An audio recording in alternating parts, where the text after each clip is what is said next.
up, and welcome back to the Section 10 Podcast, episode 515, presented by Underdog Fantasy. It is the home of your soon-to-be 2025 World Series champion, Boston Red Sox. My name is Jared Carrabis, and I am a certified G and a bona fide stud, and you can't teach that. And this right here, this is Coley Mick, and he's 7 foot tall, and you can't teach that. And this right here, this is Tyler Milliken, and he killed his dog Bullet, and you can't teach that. Bada boom. Realest guys in the room. Steve, how you doing?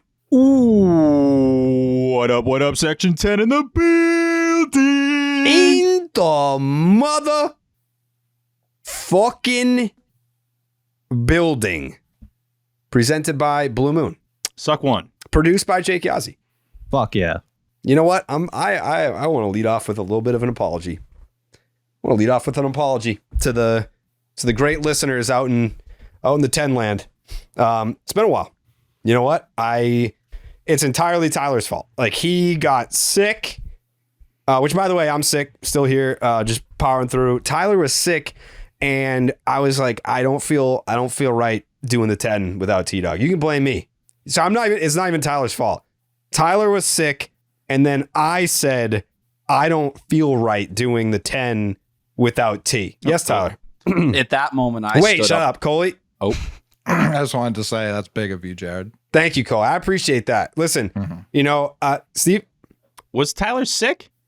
Yes. Okay. He called out of work, and Thought it was internet. Okay. well, he there was were multiple steps to this story. I didn't, so I don't want. Hold on. I just want to talk about me for a second. I was the one suffering. Coley. Wait. I was making sure we were all appreciative of Jared diving on top of the grenade. Thank you, man.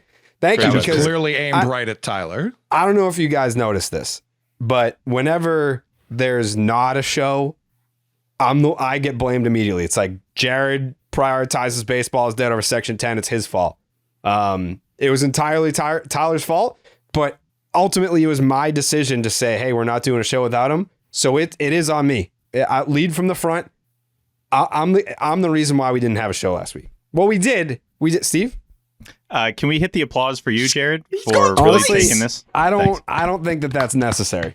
I said it wasn't necessary. I said it wasn't necessary. Fuck your claps. Listen, captains of the ship, they're the ones that go down with it. Lead from the front. Lead from the front. Captains go down with the ship. And I think we went down last week. We still put out the Kyle Teal interview, which was great, by the way. Shout out to Kyle Teal, the entire Teal family. I heard from a bunch of them. They were like, this is great. And I was like, well, welcome. I feel like you should start listening to the 10, Welcome aboard. Steve? I just want to apologize real quick because for the Kyle Teal episode, I know the last two prospect ones, we only had a certain amount of mics. I wanted to make sure T-Dog was on those because T-Dog obviously knows prospects way better than me. Mm-hmm. But I was doing a interview on the side with the Worcester newspaper. That was so, you could hear that clear yapping? As day. You were screaming. I was yapping like the entire one because I was just listening back through the quote card today. And I was like, Jake, my apologies, brother, because I'm yapping during this entire interview. So again, anyone listening to the Kyle Teal episode, I hope I didn't mess it up for you because you can hear me yapping off to the side. Coley? No, I mean, I think that was, again, big from Steve. I think you guys are setting great examples for Tyler about accountability. Yeah. And, how to really show up when you need to. That's all it is. Do your job. Yep. Hashtag next man up. I'm not even going to wait to get called on because if I don't speak, I'm never going to get a chance here. Okay. I was willing to fight through my sickness. The reason I wasn't on was because I didn't have any internet in the big dub. I don't recall that. No words spoken. You know why? Because Coley knows what happens if he speaks and he lies around here. No, I genuinely don't recall. I shook my head. No, I don't recall that either. I don't recall that. You know what I recall? Steve's video is proof. You know what I recall, T-Dog? I recall, I think it was one of my first days.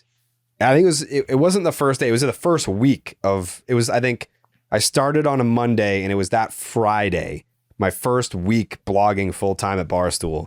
And there was a snowstorm and I lived on a mountain even, and we lost power. And you know what I did? I went to the nearest Barnes & Noble got that Wi-Fi, and blogged my dick off that day. And that's just a story about me. Like that's not like I'm not trying to make caught in Barnes and Noble. I'm not trying Everyone to like can't live up to that. Wait, Coley. Yeah, Coley. I heard also, and I just want to build off that story because I've heard that story before, not from you, but from other people who were in the BNN that day and witnessed such a feat. Was it Mitt Romney was talking about it? It was Chip. Romney. It was his son, Chip. Right. Yeah. Me and Chip were actually just talking about the Underdog app and promo code Jared. The reason it's promo code Jared is so people can remember that heroic scaling down of that icy mountain on that fateful day. Well, I didn't even think twice about it. Call me young and dumb and stupid. I think would I do that today? Some people would use the word ambitious. I say young and dumb. That was 10 years ago. That was 10 years ago at this time. Yes, Tyler. I'd like to boo my mother because she had stayed home from work. Wait. Let me make the point here. My mother had stayed home from work. You're so lucky that I have the applause thing lined up and not the fucking... I'd like to boo my mother. Hell yeah, you would. You know what? No! I'm giving it to you anyway. You know what? Oh, that's great. This guy hates women. We love women here. We love women. Steve? This is a good time to give Garrett a huge shout out for what he's been doing, putting all these suspension videos together. I agree. It reminded me, and I don't think Tyler's is out yet because I don't think Twitter allows that long a video to be posted. Oh, you can post like 20 hours. Well, that's good, but it reminded me some of these suspensions that have happened, and what Tyler says to get them is like the most obvious suspension ever. Tyler, you'll still say stuff where it's like, "There's no way you're not getting tossed." I'd like to boo my mother. Of course, we're you're about tossed. accountability. I'm pretty sure Tyler Sometimes your got mom suspended during my highlight reel of suspensions. Yes, that did happen. Yeah. Shout out to Garrett though. He's got like the entire library of Section 10 on 20 different hard drives, and he can just pull up. I don't know how he's like saving all of this. The time it takes to go through and find these. My goodness. He's kind of like, remember when Gore Needs was the Red Sox team historian? Yeah, he's 2 years. He's the Section 10 team historian. Yes. You know what, Can Garrett, you put that in your bio, Garrett? Yeah, put that in your bio. Put that in the bio, please. You know what? We'll give you that job title. You are the official Section 10 team historian. Can we hit it? No, because Garrett deserves it. He does deserve it, but I would have to go back to another page, and you're in a suspension mood tonight. And the applause is on a different page than the suspension. Yes, you. How about you applaud me for being in a new area? No, we just said the buttons on a different page. Yeah. You could clap. Mm-hmm. Congratulations on your new residence, I guess. Thank you. I've decided to take over a new town, a new land. Are you going to be taking in more Cape League baseball now? Because you don't really go outside or like do anything. Oh, Tyler. I'm going to be all over the Cape. I'm going to do all the Cape activities. All of them? Are you saying what town you're in by chance? Are you going to say what town you're in? Yeah, I'm in Wareham. People know I was in Brockton. The Gateman Park sucks. So, like, you are in a town that has a Cape League team, but ideally, let's go to a couple games together, Tyler. Let's spread it out. I've been to all the parks. I can give you some recs. I need it. Please, Steve. Imagine Tyler being a host family for one of the Cape League players. He would just be staring at whoever it was all night long, just asking them random questions about their FIP and their launch angle. No, he'd be talking about, we saw it during the playoffs. He'd be talking about fucking the 28th prospect in the system to them. Like, this is why you're not as good as this guy. Let me tell you. Yeah. No, Tyler would be doing that during the games because that was, during the Braves game. And it's like Joey wanted nothing to do with it. But Tyler would be going up to like next to the dugout, like, hey, just so you know, just giving you some updates on who might be here next year. It's like, why do I care about who's coming to the Wareham Gateman in 2026, brother? People are sleeping on the Cape League content that's about to be created this summer. I'm going to be out there listening. Tyler's relocation. At one point, Bobby Delbeck was on the Cape League. You better watch your fucking tone. That's a compliment. Yeah, but just bringing up his name, just I don't like it. I don't like hearing his name out of your mouth. Free agent, Bobby Delbeck. You're about to be a free agent. Whoa! Watch your mouth. Sorry, I'm done here. Yeah, that's what I thought. There's always more that we should do with the Cape League, so this is a good excuse to get into it.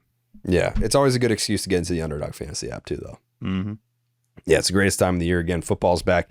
and it's here to stay until February. Over 1 million fans across 33 states got in the game last year by making picks on Underdog. Went up to 1,000 times your money just by choosing higher or lower on your favorite player's stats like touchdowns, passing yards, and more. Making picks on Underdog is straightforward, and signing up is even easier. Just head on over to Underdog's simple-to-use mobile app or UnderdogFantasy.com. Sign up with the promo code Jared, that's Jared, and Underdog will give you a free pick to use on your first cash pick'em entry, plus up to $1,000 in bonus cash when you deposit. That's Underdog Fantasy, promo code Jared to claim your new customer special of a free pick and your deposit offer. Shout out to Underdog. The dog, baby. They're making it happen. Woof. They're making it happen. And we're already talking 22. That's a new animation. I know. I looked it up. We've had some time off. I'm learning some new tricks. Damn, dude. That's crazy. Mm-hmm. Yeah, we're already talking 2025, things that we're going to be doing. And I think Steve mentioned it last summer, and it's so obvious, but it kind of hit us in the face once we did it. We need more at Fenway content. And I think it was a little bit tough last year once the writing was on the wall that once again, this team wasn't going anywhere. But I think next year, if there's new names and faces, if there's new expectations, if there's, I don't know, Juan Soto on the team, I feel like more at Fenway content is going to be in the mix for us. I think it's going to be in the mix for us with or without Juan Soto. Because in all likelihood, I don't know that we're looking at a Juan Soto situation. There's plenty of Juan Soto talk going to be on this episode of the 10. I can tell you that. Steve? Just wanted to tell Tyler, Fenway's where the Red Sox play. It's a park. It's in Boston. Yeah, we should just let Jersey him know that. Street. Mm-hmm. Mm-hmm. If Juan Soto comes to the Red Sox, I'll go to every single home game this year. You won't. No chance. 0.0. I'd probably die now that I live in Wareham, but I'm willing to put that out there if it could make it happen. The gas money, just ridiculous. Soto might hear that, and it might just be enough for him. That'll do it. Juan Dog, T-Dog. So where do you guys want to start? Do we just do like a broad topic of Juan Soto? Do we talk specifically about the report that just came out right before the podcast started? Is that the place that we start? I thought big Justin Wilson hours based on T-Dog's rundown.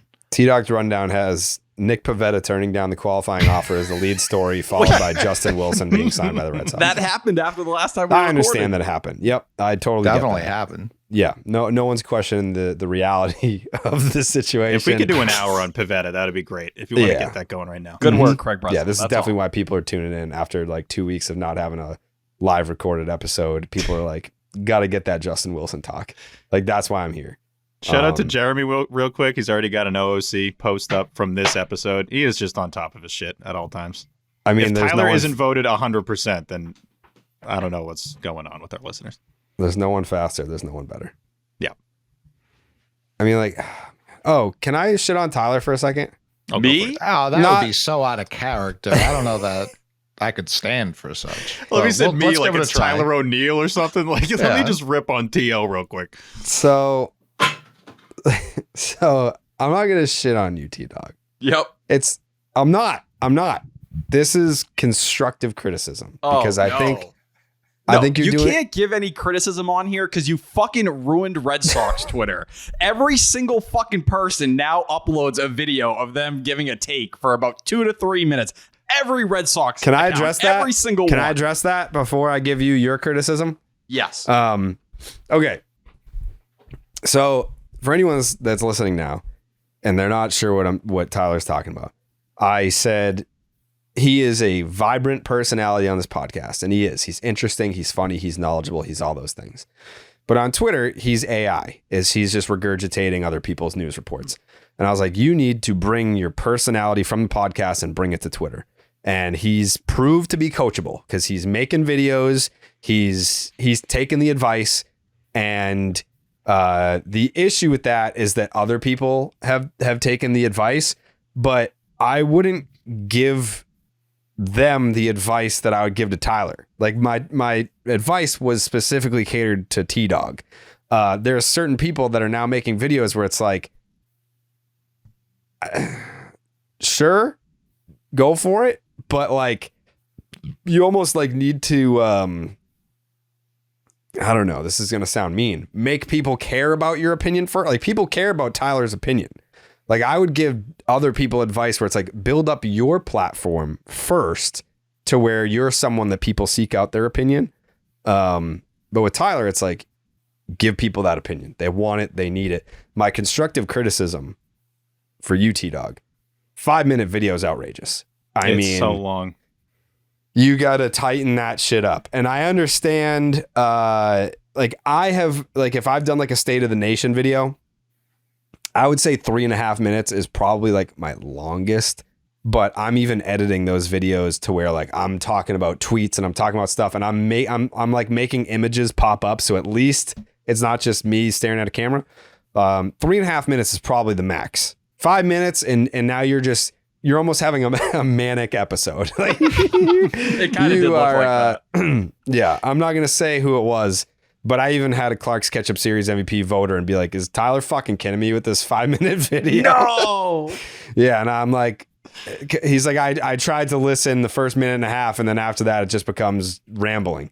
And I'm like, all right, but your message in the video, it's knowledge, it's opinion, it's passion, but compact it. Give me a 2 minute, give me a minute and a half, 2 minutes, you know, don't give me like, hey, here's everything that's in my brain right now. Dump. Like that's not going to play, but that's constructive criticism. No, it's good. You like the form. I felt like, you know, they've all done well, don't get me wrong, but the Pavetta one was like execution. It was like 2 minutes, take, succinct, boom, go. A bunch of takes too. It was, you were keeping everything in line. It was, but it wasn't too overwhelming. I mean, Tyler, you have a way when you're talking, and this is good and bad. You have so much fucking hard G there, fucking Sox knowledge, and no, I know I don't bring that up too often, in your brain that when you get going, it just all flies out. Like it just all goes to the point where I'm like, wait, I'm kind of stuck on the preview. What did he say before that? So like you're saying so many things that I wouldn't want your points to be lost in the next and the next and the next point. Mm-hmm. But no, these videos have been. I thought these videos have been. The videos really have been good. Videos have been good, and I've been proud of you. I'm proud of you. Thank you. I feel like you need to hear that. I'm proud of you. You're coachable. You're doing good work. Just tighten it up. I think I know what's happening here too, because Tyler's kind of the king of the aggregator accounts, and he's shifting away from it. That's why the other ones below you are copying it. So like Jared's the top of Sox Twitter. He then gives you this advice from a Sox Twitter perspective, from a personality perspective, and now people look at you as the top dog for the aggregator account. So I think they're copying you. Yeah, it's a compliment to you, T. It's a hat tip. Yep. Top dog. T-Dog stands for top dog. Yep. You just got the Red Sox Twitter title. It's like this guy's the king. More so the prince. He's the prince of Red Sox Twitter. And people want to come for the crown. They want a shot at the throne. So take it as a compliment. Thank you. It's just a start. We're taking it to a new level. I feel like I'm reaching a new level. You are. If you want to keep doing longer videos too, they're not wrong about making them shorter. I see 5.5 minutes in you, and I keep scrolling.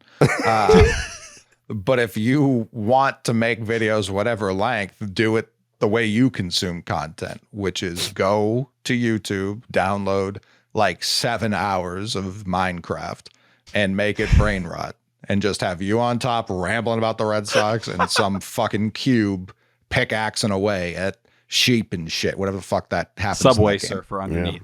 It's good advice. Anything. Yeah. Cars flying through like windmills for some reason. I don't know what's going on with the internet anymore. I watch those. Yep. Yeah. You have to. I don't know. How do you avoid the car them? ones get me. They do get me. I watch all of those. Oh, yeah. Going This Ford Bronco. What would happen if a Ford Bronco was for some reason parked in front of a brick wall and then an 18-wheeler at full speed crashed into it? 0% survival? No fucking way. Like, depends on how fast it's going. They're always going as fast as an 18-wheeler can go. Mm-hmm. And it's like, what did he say about Pavetta? Oh, sorry, I missed it. Damn. Then I'm just focusing more on that than the takes. But right. Yeah. So I think we have to put Steve on trial right now. Really? Yeah. I wasn't ready for this. Yeah, Steve's on suspension trial right now. I saw Steve's tweet the other day about a mini scoop. Okay, this is fair. And it's always fair. You're always shocked, and then you always go. I have the same reaction every single time. I didn't do shit. It's like, you did the shit. Outrageous. And then Jared just holds up a picture of you killing a guy. You're like, that is me. Yeah. So, I mean, we have there the was someone Scoop filming Shop. me the whole time. We have the Scoop Shop text thread. And there's people that are pumping scoops in there, and then Steve just drops one on Twitter. Not a peep from Steve in the Scoop Shop text. I mean, it would have been, no one's saying you can't tweet it, but I feel like what's the point of the Scoop Shop text thread if it's take and not give? I don't know how you guys feel about this as members of the Scoop Shop. I know, Tyler, you have nothing to offer. You're more there to take, but do you feel as betrayed as I do? I was a little bit confused because there was some movement in the Scoop Shop that I think you're going to discuss at some point on this podcast today, Jared. I assume. I'm battling with how to navigate that. Okay, so maybe we get it, maybe we don't. I thought Steve was redirecting towards that. And I was like, okay, like we kind of all heard this going on. It related to what Steve was kind of saying. Yeah. And then when the Arenado news came from McAdam and Steve was like, oh, wait, no, this is what I was hearing. I was like, Steve had it before anybody, apparently. Should I talk on the matter here? I didn't know if I was going to get a suspension because I think this suspension is totally fair. By the way, I'm not gonna shoot this down at all. Coley is right. I do like coming across defensive immediately and trying to buy myself some time and then realizing, oh right, that is the thing that I messed up on. Yeah. No, this wasn't from a normal source, so that's why I wasn't necessarily wording it in a way that I would for say like the Devers one, whatever last year or whenever that was. But it still felt. What's up? Aliens? Yeah, exactly. It still felt like it was worthy of putting something out there. Again, I don't want to use this as an excuse, but it is. I'm not used to the Scoop Shop thread yet. Like I still got to get more used to this. Is my first off season with the Scoop Shop, right? So you guys have had this for a little bit. So I'm not. The Scoop Shop was like. The Scoop Shop used to be like me, Tyler, Pete, and Pat, and Jake. And then Lou came at the end. Well, no, I don't even think Lou was in there. And then that one just went quiet. And then we made a new one that's me, Tyler, Steve, Coley, Jake, Lou, and Will Fleming. Yeah. But the original one had Pete and Pat in it. And because I remember when we made the Scoop Shop originally, I was like, Pete, do you even want to be in this? And he's like, yeah, sure. He's like, yeah, I'll check it out. He's like, I'm not going to say anything in there, but I like to know stuff. So that was the first one. So this is a newer one. I guess I didn't realize that Steve is technically new to it. This is my first off season in that chat, so I still got to kind of get my feet wet there. I also don't obviously get as many scoops as you do, so these come in more infrequently. But yeah, everything's to scale for me when I'll get any kind of a scoop in terms of who it's coming from, how much you want to say and all that. I know you're used to that, but the Arenado thing was, it was interesting. It definitely caught my attention. And then, when McAdam put it out there, it's like, oh, okay, so this is really happening. I don't want to put something out there that I'm not 100% going to feel like is correct. But then when you have someone like Sean McAdam support it, it just felt more of hey, just want to let the people know this is not coming out of nowhere. Obviously, I mean, no one will say that about Sean McAdam. He knows what he's doing. Has been doing this for a long time. But yeah, just kind of wanted to give a little, if anything, a little secondary source, if you will, just to be hey, this was about Nolan Arenado potentially coming on the Red Sox. Sure. The suspension's still fair. This is not against the suspension, but that was just you're arguing how you're supposed to word it on Twitter. Yeah, I know. But this is also my logic of I'm again being at ITM for 2 years and getting a couple of scoops, maybe 2 or 3. It's not like Joey and I have a chat going back and forth. I'll just tweet it out and then we talk about it. So again, I got to get used to the Scoop Shop thread. Yeah. So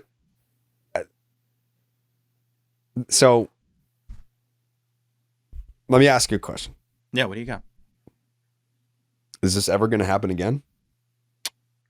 Me not putting it in the Scoop Shop first? No. Okay. All right. I think your ultimately your suspension was in the hands of how you answered that question. So if it's never going to happen again, then I think you get a warning. Yeah, it's going to be in the chat. There you go. Okay. Tyler? Was this your first ever scoop from this person? It was.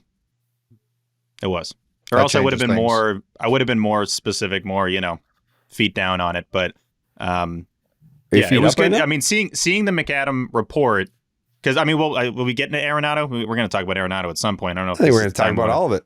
We're going to talk about all of it. But no, seeing that report was definitely, good to see, just because I was doing all this, like trying to convince myself this would be a good move and all that, the pros, the cons. And it's like, okay, now we have something that's backing that this could actually be happening. And maybe we get to that point. Maybe that's what goes down here in the next couple of weeks.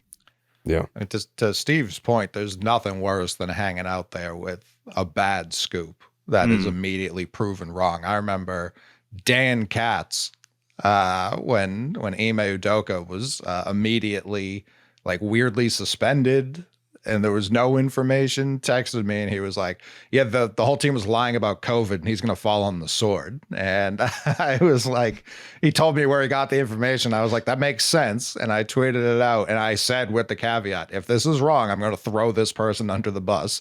And when it was instantly proven wrong, I threw him under the bus as quick as I could. Yeah. Scoop game is dangerous, It's very, very dangerous. Yeah. But I feel like people ask almost on the daily, what are the vibes like in the scoop shop? And some days it's like, man, it's flying in here. There's stuff happening. And then the other days it's crickets. Coley? I'm down always for ball talk with the fellas. Super down. When I go to, I said, is there a butt coming? I feel like I was waiting for the butt. That was a long pause there. Huge one. What if that's all you had to say? I just like talking ball with the boys. Like, all right, see you guys later. When I go to Costco, right, and I come out and I see there's 22 notifications in the scoop shop. I know. Certainly, not only has Juan Soto been signed, Corbin Burns has been signed. They've handed us the trophy for next year already. That's what I've missed. And when I just see it's Tyler arguing to no one. 5-paragraph essays. To Coley's point here, real quick, I was talking to the Peralt of the year this afternoon, Dan Peralt, and we're having a conversation. He had just gotten back from LA, and we're just catching up. My phone's blowing up. I'm like, something crazy's got to be going on. And it's just Milliken with thoughts on Tristan Casas. And I'm like, I don't know if this is what I want this thread to be. No. The thumbs up. I'm usually pretty quiet in there because I know, hey, I'm not bringing any scoops. So it's like, shut the fuck up, get the information and enjoy it and stop talking. But I was a little hot on the Tristan Casas thing. But when you and Lou get going specifically, and I learned this at the last Altcast we did, you guys could wake up at like 4 a.m. and talk about this team until midnight with no skips. I would not be surprised at all. So that's kind of what was happening in the chat. In all reality, it was a continuation of the conversation that started all the way back when he was on with us. That's where the roots of it was. And I was arguing the same thing I was back then today. But I thought it was a productive conversation. I needed to get it out, and I was in that Thanksgiving traffic because people can't stay the fuck home. You're driving? Yes. Oh. No, wait, hold Tyler, on. Tyler, those were long texts for driving. No. It was bumper to bumper. Nobody was moving. Mm-hmm. So I was trying to distract myself. Better. No, it's better for sure. Mm-hmm. I wasn't like... He literally at one point today sent a 5-paragraph essay. And it's just, it was crazy. Yeah, just not crazy. So I'm, again, always down for ball talk with I contributed at the beginning of the conversation. Immediately I had to take. I left, came back, 22 notifications. Again, if that were not in the scoop shop, thrilled to go in there, see, what are the fellas talking about? And Coley's making a good point here. I mean, we got some big fish on the market, right? If you see 22 missed texts, what else am I going to think than Soto's coming here? Like, that's exactly what or at least Snell. Like, there's no way I'm thinking we're just revisiting Tristan Casas for all afternoon. No way. But I knew it was bad when Lou was trying to de-escalate the conversation. Him and Will, they're like, all right, Tyler, chill out. Jerk some profile. They were just saying other names to get you to stop talking about it. When I was like, I need new seats to the park. Like, just shut up. Yeah. That was outrageous. I can always tell when Jared's kind of, because his texts were 4 words long. Like, yeah, man, that's crazy. It's just wrap this shit up. That would be wild. I hadn't done a podcast in like 2 weeks. I was dying to get these takes off. Oh, trust me. Yeah, but we're here. This is where it happens. This is where we yap, Yeah, especially Jake. The Yap Boys. But the scoop shop, it really depends on the day. And I appreciate all the people that are like, hey, what's the vibe in there today? But when there's nothing doing, I get frustrated myself. I'm like, I wish it was popping off in the scoop shop.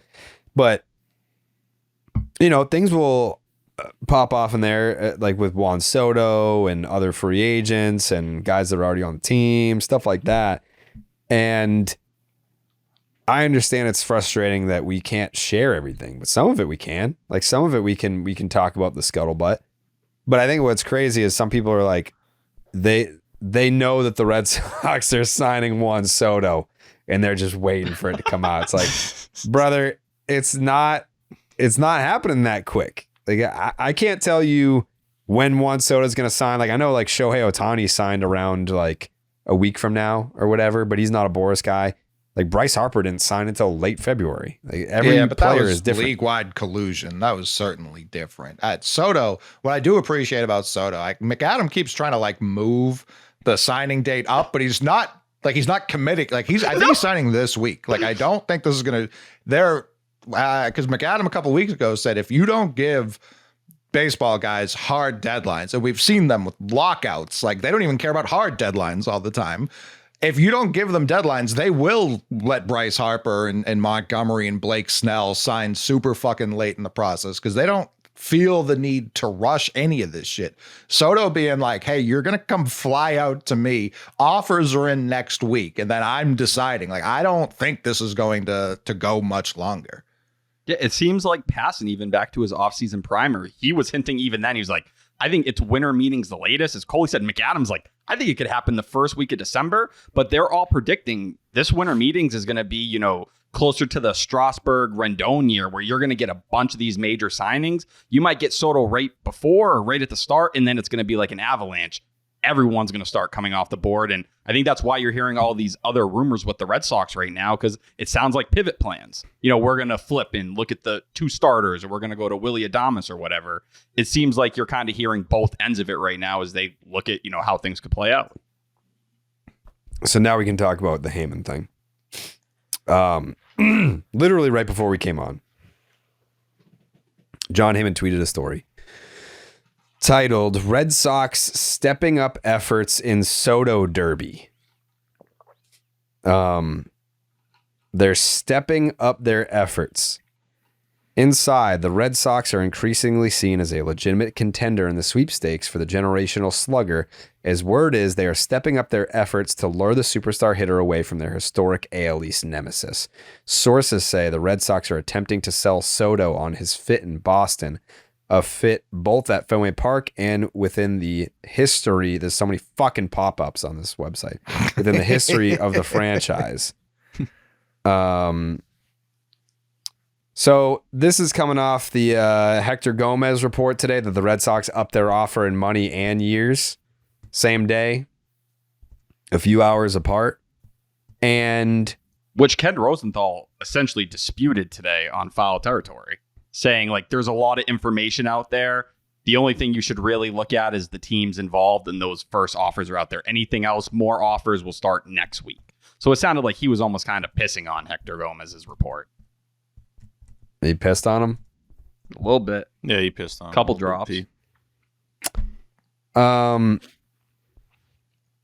So I looked at this and I sucked on it a little bit just to get like like what kind of taste did it have? And my initial taste, not the aftertaste, that initial taste was, this is classic John Heyman trying to leverage the Red Sox, albeit legitimate, serious interest in Juan Soto. I think it's legitimate. I think that they are serious. I think that they're going to be they're going to be in it. I don't think that their offer is going to be looked at as a slap in the face or anything like that. Whether or not they win remains to be seen. It's obviously not likely. But I think that this is Heyman trying to nudge the Yankees and be like, hey, you could lose this guy to the Red Sox. You guys want that? Like, not only will you not have him, but the Red Sox will have him. How about you? How's another 50 million sound? I'm just trying to like read, like, this is not Scoop Shop. This is just me reading between the tea leaves here. It smells of, does Juan Soto want the Yankees, but he wants more money in order to do it? This is because we all know, like, Heyman he's a puppet for Scott Boras. I think with Heyman, and you look at the timing, in the last hour, we get the news that Steve Cohen hosted Juan Soto at his mansion. This is from Heyman. He did a podcast with Mad Dog, and that, Steve Cohen had him over. We've gotten the Michael K report that he's willing to throw $50 million on top of whatever offer. It does sound like they're kind of painting the picture for the Yankees to be like, hey, Steve Cohen showed up here and did this sit-down dinner at his place with Soto. The Red Sox are serious. Yankees, it's your turn. And I think everyone looked at the Hal Steinbrenner comments and was like, oh, these feel kind of flat. It didn't feel like they were like hyping up that meeting in any way. And we know, I think Nightingale had the line that the Yankees have a set price and they're not willing to go above it. I don't know. Maybe they're sitting here and Boras is like, all right, let's see how set on that price you really are.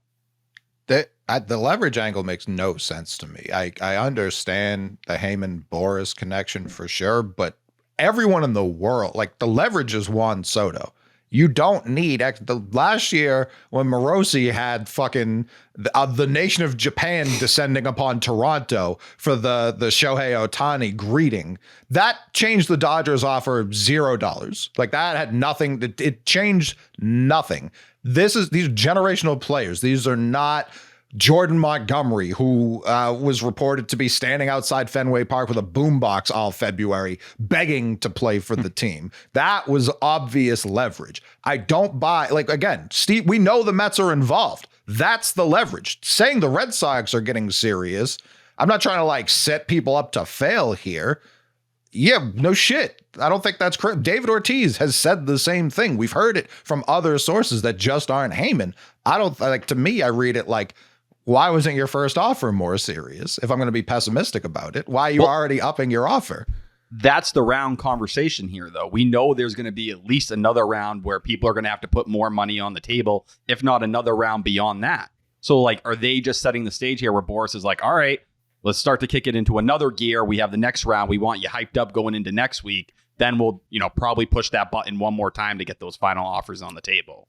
I just want to read it again because I know sometimes we might feel like we're overrating the Heyman-Boras thing, but if there was ever an exact line that Boras would just text to Heyman and say, like, post it just like this, it's the Red Sox are increasingly seen as a legitimate contender in the sweepstakes for the generational slugger, as word is they are stepping up efforts to lure the superstar hitter away from their historic AL East nemesis. Like, he's trying to write it like it's a movie plot or something. Like, that is so exaggerated to the point where I don't think Heyman is just doing that on his own.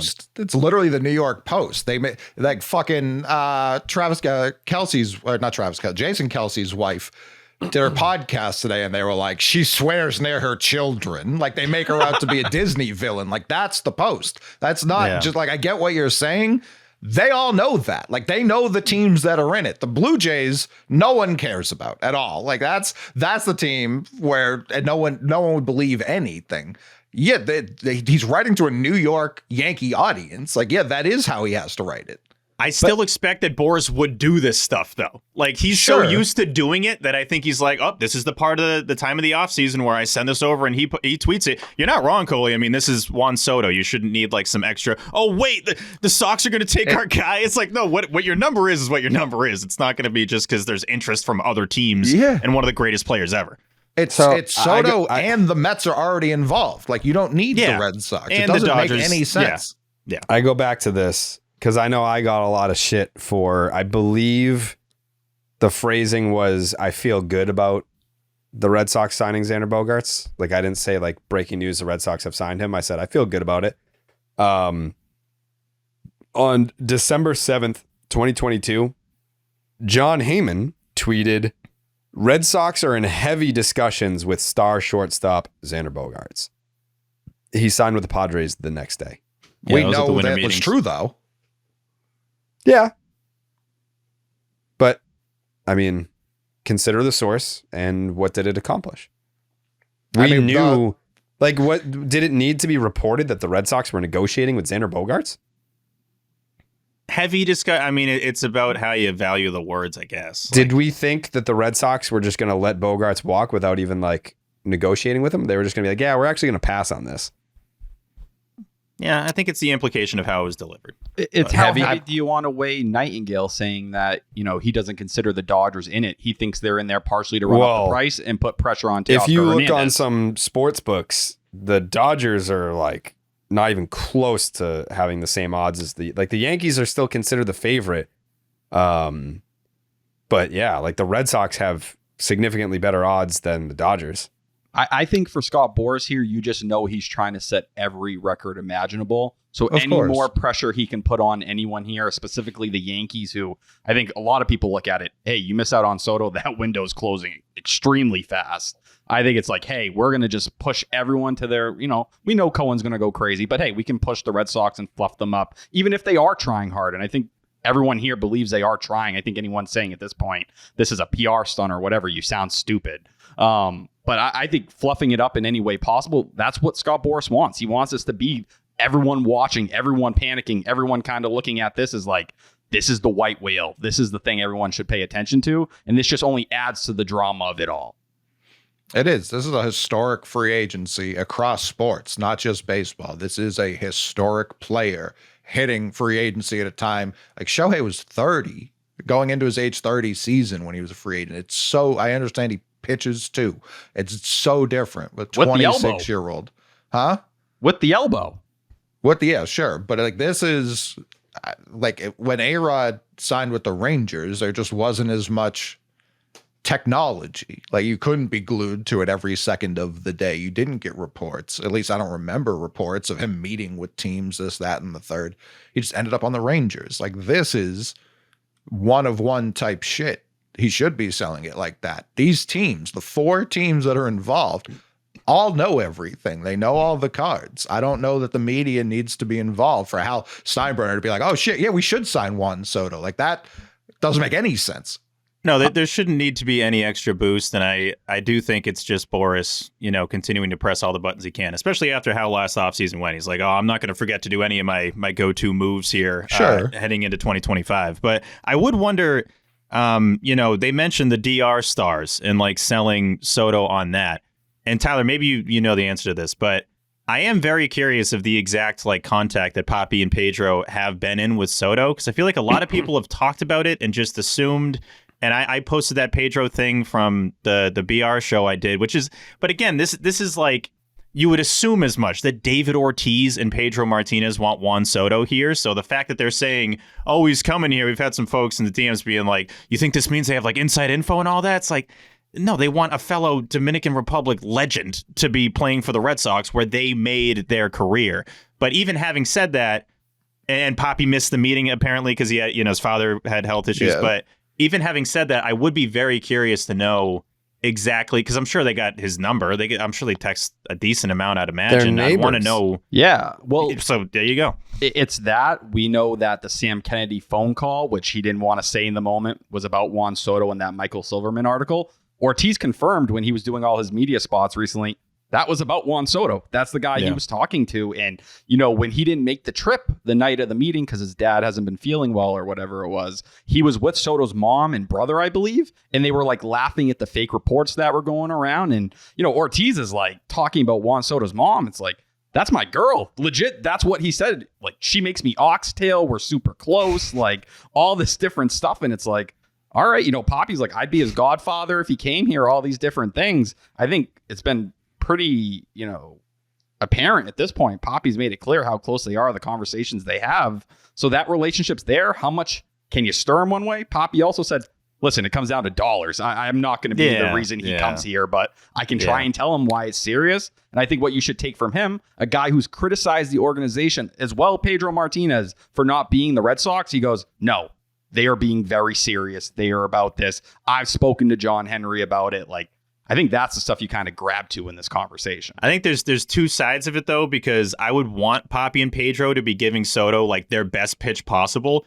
But then when you're tight with somebody, like, do you really need to give the best pitch? It's like he knows they're around all the time. He knows that they'd be like, dude, this is the greatest thing ever you signed here. So I don't know if they necessarily need to be going like way overboard. If anything, sometimes with your boy, you don't want to be. It's like, dude, all right, yeah, no, I know. Like we're buddies. Like you don't have to like oversell me on this. What would you rather? Would you rather David Ortiz being like, yo, come to Boston? Or would you rather the captain of the New York Yankees, Aaron Judge, not sending a text or a phone call the entire offseason? What would you rather? I've been trying to be super unbiased about this. I know that's impossible. Why would anyone of Soto's caliber? Because I don't think if Cohen offers $100 million more, but the Red Sox offer $750, I don't think he would just go, oh, I'm going to go play for the Mets. I really don't believe that. I do think he's trying to soak in everything. I think he did learn a little bit from Shohei last year. Not that he's going to be pushing money off. That's for sure not going to happen.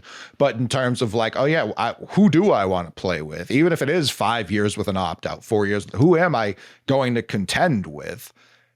And the Yankees right now, the only guys he saw show up in the playoffs were a free agent in Gleyber Torres and Giancarlo Stanton. If Stanton were younger, I think he'd already be on the Yankee. I think we wouldn't even be talking about Juan Soto. He would have resigned.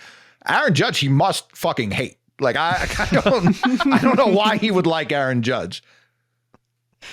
He didn't do him any favors, that's for sure. I mean, to that point of like him soaking this all up on that Celsius ad today, that, you know, the fake announcement. I bet when they came to him with that, he's like, absolutely, I'll do that. This is incredible. Fuck these people. Of course. I'm going to put on a hat I'm going to be disgustingly rich no matter what. Yeah. Give me all your money, too, because I'm going to get $600 million as well. So if I were Juan Soto, I would post an Instagram video saying I'm signing with the Yankees and then sign with the Red Sox. Because what difference does it make if I say that? It doesn't. It doesn't matter. If you already signed with the Sox, you can say you signed with anybody. Hey, Yankee fans, I'm back. I'm back, baby. And then 2 days later, breaking news, Juan Soto signs 15. Yeah, exactly. Well, say that you're setting up the presser too and all that, and then you just are Yankee at the press conference at Fenway Park. I'm back in the AL East to ruin your fucking lives for the next decade. You'll watch me play in the Bronx 8 times. He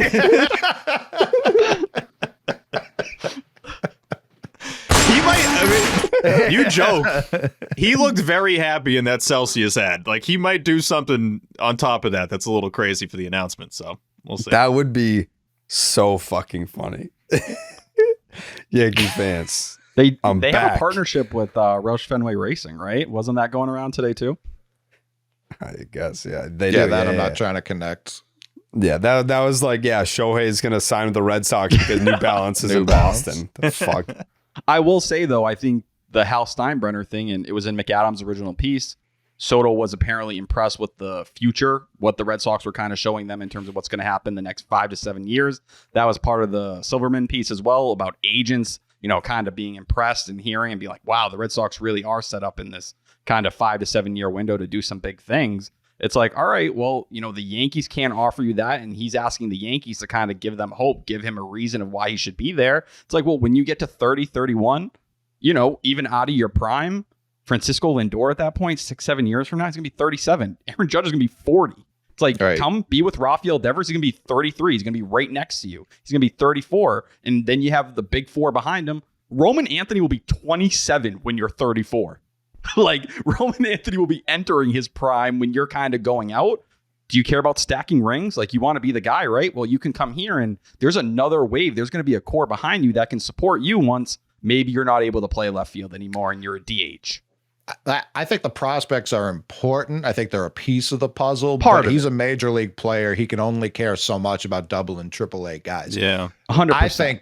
I think the Red Sox have to, and they're Boris guys, so I think it's very easy to pull off. You have to commit to Snell or whichever pitcher you want also from Boris. And that's not Boris being like, oh, I'll hand you Juan Soto. Do it before Soto. Right. Well, you're negotiating with the same guy. That's why I think it's just like, hey, when I hear ramped up efforts, I think that's like we commit X amount also to secure Snell. Like, take him off the market. Let Soto know, hey, yeah, we have acquired pitching. Talk to your guy. He'll tell you we've already gotten the guy. Like, we're not just going to roll out the same rotation. We're not bargain bin hunting. We've already made that commitment.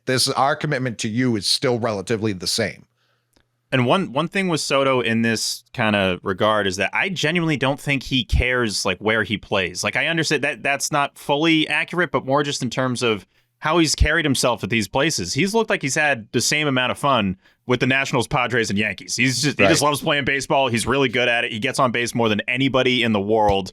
And if you get a Juan Soto, you're obviously not just going to, sign him and that's it. Like, he knows that you're going to build around him, and he'd be a huge piece to why you're potentially winning World Series year after year after year. So that would benefit the Red Sox. In theory, that would benefit like the Blue Jays too. But, I don't think he looks at, oh, well, the Mets are going to be able to offer, a little bit more, so I'm definitely going to go there. It's like, no, I think if most of these teams are in the right ballpark, then he's just going to kind of take his pick and I don't think he's going to regret it. Unless, the opt-out stuff becomes different where that would, give him more options to get out of the contract, and then that gives him even more reason to just sign wherever. But I think he's going to want to commit somewhere for a long period of time, and I don't know if it's compared to other free agents like a Harper or other guys. I don't know if he's so set on like the physical location he's playing at.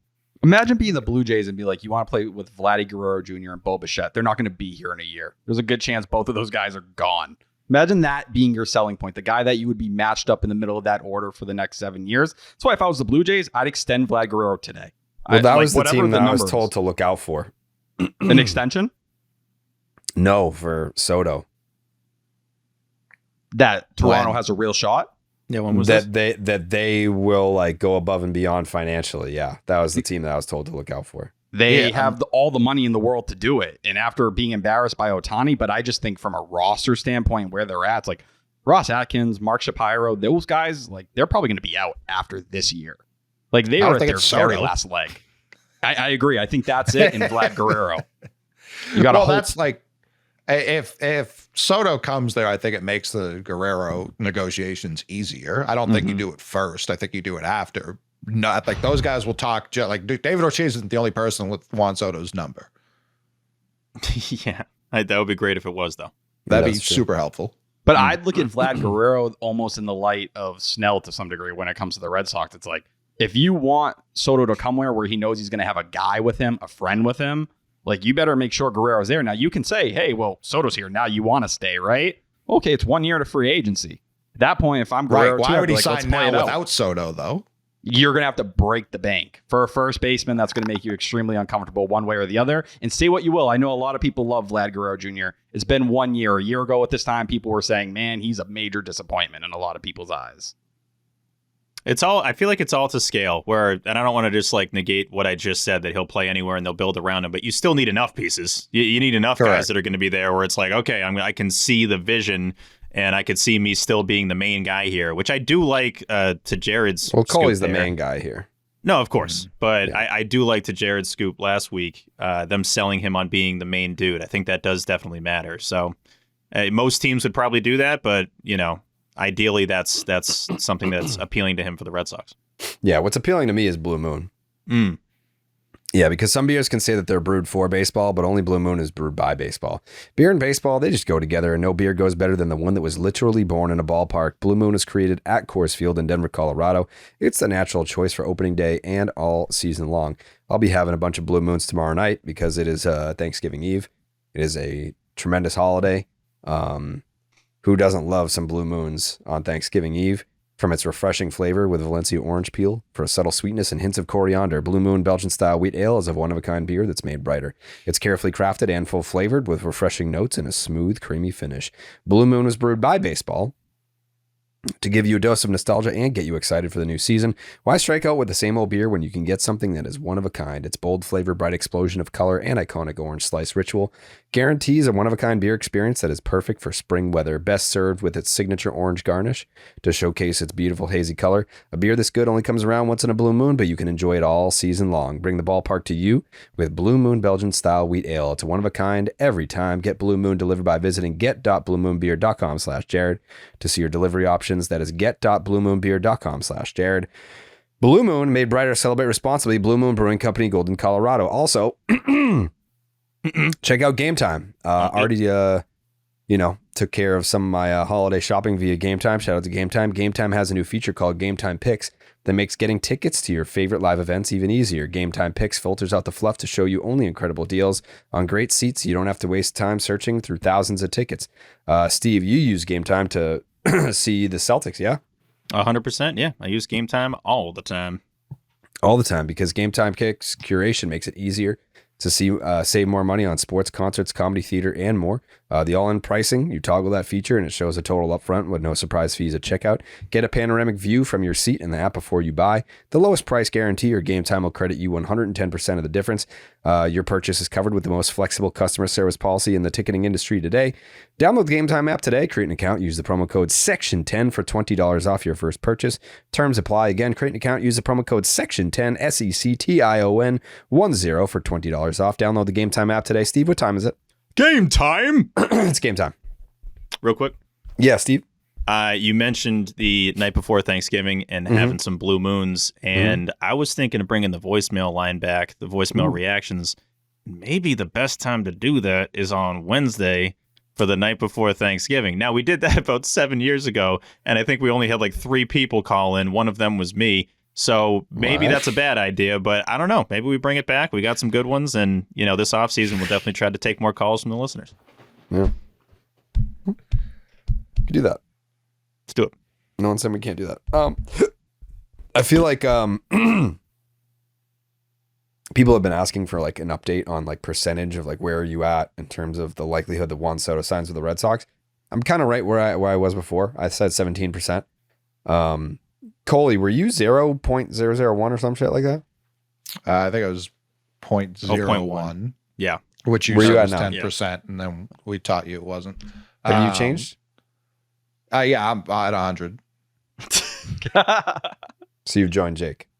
It's really like the Ortiz shit and the knowing Henry's on board. Like Henry, as much as he's maligned himself from the fan base, still does like winning, and it does like he will dump money every now and then. My ultimate fear is they just don't get him for whatever reason, and he's still dead. Like he's like, well, I already spent that money, and then they in his head it's already gone. Yeah, and then it's Pablo Hanley all over again. Like that's super on the table per everyone. Even Stats came out and was just like, every plan B I've heard is fucking horrifying. And he's not wrong based on the ones we've heard too.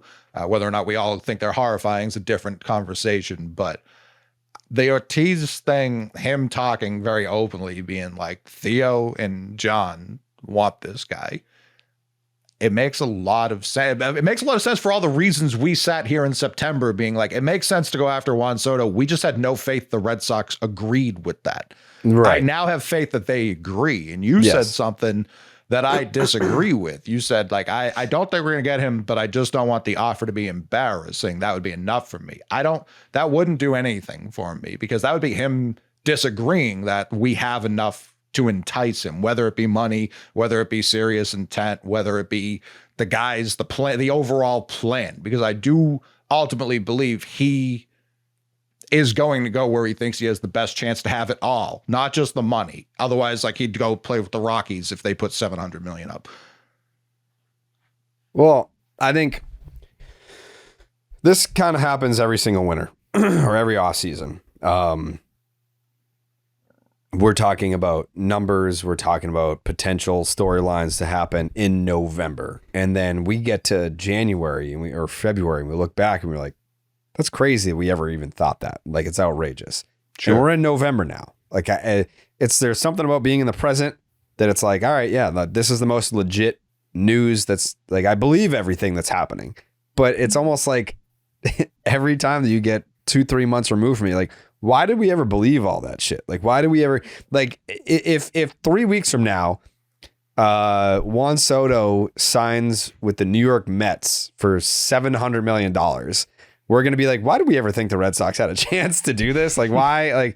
Like not, it's not that I'll feel stupid, but maybe a little bit, or like, no, we're Wile E. Coyote. Like we keep getting new explosives from the Acme factory. We're like, this time we're for sure gonna kill that fucking meat motherfucker. Yeah. And then he paints a new fake road on the side of a road, and we blast a rocket directly into it, and we crunch up like an accordion, and our teeth become piano keys. Like for sure, I'm. He's going to re-sign with the Yankees. I'm going to be like, well, I'm the stupidest fucking person alive. Do you think it's going to be the Yankees? No, I'm just saying that's how I would feel. If he goes to the Mets, I won't feel that stupid. But if it's 4 or 700, I'll be furious that we didn't top that. The worst thing. That was going to be my next question: is do you guys have a number that you would be like, it's not worth it? I would rather spend that elsewhere. Nope. No. I mean, there has to be a number. Yeah, I mean, if he gets $8 billion a year, I feel like he'd be like, no, that was the right thing to do. Like, a little much. We know Steve Cohen's going to put $50 million on whatever it is. I'm just saying, when you're talking 14 years, he's also desperate. I don't think he wants to go to the desperate team. Oh, but that's the thing about Steve Cohen. He is desperate, and I think that's where you hope he kind of like, listen, Yoshinobu Yamamoto, he shows up in Japan, hosts his entire friggin' family. He's like, doesn't get guys. He's like, come on, like, I want you. You're everything I want in life. And he's like, coming on a little strong. Like, maybe Soto went to that mansion. He's like, damn, dude, like, you're hosting me in here. You brought me in here. But I think that's where it comes down to money and all that. And where the Mets can say their farm system is going in the right direction. You know, they got to the NLCS. And if Cohen's like, hey, you come here, I don't give a fuck. Whatever you see out there that you want or you're into, I'll throw the money at. I have to confess something. And I'm surprised that you guys didn't ask. It's kind of crazy to me. Actually, I think Lou did today. But I had a phone call. I asked you 30 minutes ago. I did have two, but there was one that was longer than the other. I had a phone call. And I can't give away really any detail in terms of like who this individual is. Let's just say they are a firsthand source of knowing the situation at hand. Not necessarily Juan Soto, but just like free agency. Soto has a good idea of what the Red Sox are talking about. So without revealing too much, because I was asked to keep it in-house, and that's fine. I'm happy to do that. I'm trying to find ways to at least give some enthusiasm to the listening audience. And this is also the first time that these guys are hearing anything that I have to say about this call either. But the gist of the conversation was like, get excited. The gist of the conversation was like, oh no, like the Red Sox are for real. They're talking, and this is nothing that hasn't been, I guess, reported, but it is nice to hear it from someone that I know is like, I can trust what this person is saying. Yeah, I can trust what this person is saying.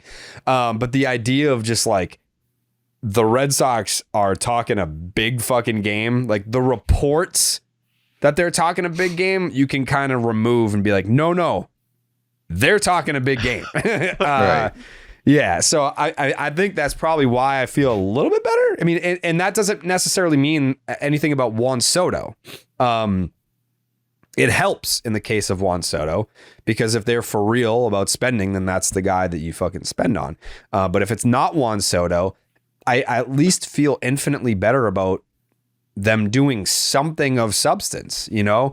So that was really about as much as I can say about the conversation. It's a good way to word it. It was a good way to word it. Yeah. Like I think it kind of takes away the leash of reportedly the Red Sox are talking a big game, but it's like, no, I can confirm that they are talking a big game. So that's very encouraging. It's something that made me excited, but even after the conversation, I wasn't like, all right, we're going to win the offseason. We're going to sign Fried and Snell and trade for Crochet and get Soto. Like, I wasn't like that, but the enthusiasm in which this person spoke about the Red Sox willingness to fucking go crazy, the confidence that this person had that the Red Sox were for real it had me pretty giddy. Now, for people people think the scoop shop is like whatever Passan's phone looks like. Like people think we're getting like, Jared just talked to this agent. And this is Jared will post a screenshot of like the call log of his phone and who he just spoke with and say nothing else. And to his point, we didn't ask. We definitely didn't ask. Don't give it. No, I think that gives away too much. Yeah. You gotta bleep that, Jake. Bleep that. Be a fucking professional for once, T-Dog. This is crazy. I don't even remember. That was so insane. I don't even remember what else was happening. Yeah, I think we've built up the scoop shop to a little bit more than it is. We definitely get some nuggets, no doubt. I'm not complaining about the quality of the scoop shop, but people come to us as if we'd ever say anything, even though Tyler just did, as if we'd ever say anything on Twitter. But people like, how's the scoop shop today? And it's like that thing goes off once a week sometimes. Yeah. I think to what Jared's saying, there's a clear distinction, and more people need to understand this. It's a very fine line between being excited and glad with what we're hearing versus being satisfied that we're just getting to this point. There's so many people that, oh, you're falling for the bait. Oh, you're falling for what John Henry's selling you. I'm not falling for shit that John Henry's selling me. John Henry's not saying anything. Like, I'm not falling for that. We'll get to the Sam Kennedy stuff, but these are completely different. And to try to, I would love to not hear Full Throttle ever again. I don't want it referenced. I don't want it to be used as, I know it's their fault, but it's just like now every fan that's pessimistic. That's fine. And trust me, which is still then. us, but they're going to compare that to the Kennedy stuff. And like, these are unlike things. These off seasons, at least to the point that we're at now, are not the same thing. I can be glad that we're at the point of offering Juan Soto a contract, which by when Coley brought this up on the podcast, I was like, there's no chance. I don't even think they're going to talk to him. I was like, why? I honestly thought it was a waste of all of our time to talk about it. Now we're at the point where they're offering Juan Soto a contract and upping the offer reportedly. And everything points to them being legit contenders. Legit about it. It's okay to be happy about that, but not satisfied with it. Like people mix those up where it's like, oh, you're just like glad that no. We want to get to the finish line with this guy, but like at least allow a little space for being, glad with what you're hearing.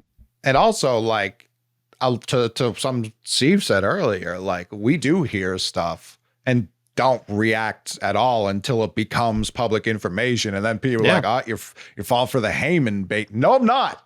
I promise I'm not. This is not the first time I'm hearing this, asshole. Like, that's not what this is at all. Now that it's public information. Now, if Heyman says something and none of us react to it, then we have not heard that anywhere else. That is news to all of us. Yeah. And where there's smoke, there's fire is absolutely applies right now. There's way too much what Jared's hearing, anything I hear, anything that we're all hearing collectively, anything Rosenthal's hearing, which I'm sure we'll get into some of the stuff that he's said. There's way too much smoke for there not to be at least, that fire and that energy, that passion from the team to actually try to do something this offseason. It does then get back. I always fall back on the same thing, and Coley alluded to it, of the scariest thing is you can have that need, you can have that fire and still not succeed. You can still not get the guy you want, and then I don't want you to settle for something less. But again, you can be happy. It's okay to be happy right now on November 26th, 27th at Thanksgiving. Who knows what happens in the next 28 whatever hours. It's okay to be happy right now about what you've heard, but not be satisfied that we've just gotten this far. Like, I don't think a lot of people are factoring that in. Well, I think that's why you had that 3 or 4 day stretch where it started with Kennedy and those quotes. And I know a lot of people will be like, well, hey, Sam Kennedy, I will never take anything he says one way or the other. Cool. What I notice is a change in behavior. When you suddenly go from, hey, we're not going to talk financials, which has never made sense in any capacity. I think everybody's hammered that point and, constantly, to, we're willing to go over the first CBT threshold. We're willing to hand out a mega deal. That to me, even you go back a month ago with that end of season presser, they were showing no cards. There was nothing. He was talking like someone who had a conversation with John Henry and was like, oh, no, you can move these chess pieces how you need to. You have the money to work with here. We're not holding you back in that way. And that's kind of where that sticks out. And then you go to Nightingale. You want to talk full throttle? The comment of no one is boasting about their plans to suddenly spend money and dive into the deepest end of the free agent waters more than the Red Sox. That's full throttle times friggin' 10, dude. That is not what was out there last year. People were not talking about it in that capacity. For an executive to be like, they may show up with Blake Snell in the next week and I wouldn't be surprised. Like, we know they're having meetings with these guys. It's at every level you're feeling that excitement and buzz. There's not a single corner that's like, this isn't true or they're bullshitting. The only people who are doing that are the angry people on Twitter. And we can't emphasize enough. It was Tom Warner that said was full it. throttle. I've never fair. That and the All-Star. I've never. I did not get excited last offseason with the full throttle thing. Like I was not losing my mind. Throttle. People, and I'm not saying you. People have made full throttle out to be this one-off comment. That was the end of the comments. The comments started at the Heim firing press conference. And they put their they said everything that's been wrong has been Heim's fault. We're back. They used the phrase "we're back" in that press conference, and then full throttle was the end of it. And after full throttle, it was the Catillos and everyone in the world being like, every agent I've talked to said the Red Sox have no money and plan on spending none of it. That's how that worked out. There was a full month plus when they were still looking for Breslow, where they were just like, because even Breslow's introductory press conference, he was like, I've been assured we have the funds to do whatever we need to do. I'll trade your favorite prospect. And then wasn't full throttle at the presser? Wasn't full throttle at the Breslow presser? No, he said it randomly. It was right after. It was right after. Okay. Media little section. But either way, it wasn't in a scrum. It was just like an offhanded comment. You guys remember a lot of the specific lines better than I do, but I think a lot of people at least treated full throttle as like the launching point of the offseason. And it was at the point where it would make sense that you'd start to be, doing stuff or at least be in conversation. That part's so fair. I'm just trying to compare that to this. And you had mentioned this, Tyler, in one of your videos that wasn't 5 minutes long, but the culmination that grouping these Kennedy quotes together is a way bigger deal than full throttle. Like everything that's said specifically, and he's not messing his words up here. He's being very clear with what he's saying. And obviously Sam Kennedy said some stuff before, but I believe, dude, Sam Kennedy can sell me on anything. A lot of times when he starts talking like this, I'm like, yeah, I'm down, man. Like you got me again. He can pull me back in at any time. No, go ahead, Coley. I was going to say, I appreciated that they hadn't said anything and they were letting the agents build all the buzz, because that was more tangible to me. I liked that they weren't talking about the thresholds, because I thought they realized they couldn't after how poor last offseason went. The fact that these comments came on the night Chris Sale wins Cy Young that made me the most nervous out of everything that's happened so far this offseason, because the Red Sox will bury stuff. They will control the narratives. And to Tyler's point, a week prior, they were saying, we never talk. It's in our organizational fiber. We just don't talk about what we're going to spend. And then that night, he's like, by the way, we're going to spend so much fucking money, you won't believe it. Like that's kind of crazy. I don't know if it's a sale thing. I don't know if it's a sale. I don't think. I wouldn't put it past them. I wouldn't put it past them. But like, weren't we all kind of celebrating Sale? Like, I know a big part of the narrative was like, that's my stance. Yeah, I don't know if we're all like, we need a distraction that Chris Sale won a Cy Young that he deserved in his career with the Braves. But. No. T, give me the Sam Kennedy quotes. So I think these were kind of the biggest ones that were the buzzwords, but. Extreme urgency internally. If the Sox are unable to snag Soto, a sense of extreme urgency internally is driving the team to spend elsewhere on players who can yank the club out of a multi-year occupancy in the mere mediocrity. Even if it takes us over the CBT, said Kennedy, referring to the first threshold of the CBT tax that stands at $241 million next year, our priority is 90 to 95 wins and winning the American League East and winning the division for multiple years. Could the team afford another mega deal? Is that possible? If that's what it takes, yeah, absolutely. We are investing more than we did last year. We intend to invest going forward. This is a team now that lowered payroll in back-to-back years. We go back to 2023 and 2024. Then you also had the phone call in the middle where, he was glowingly talking about Soto. He comes back with a smile on his face, doesn't want to talk about it, but it's David Ortiz.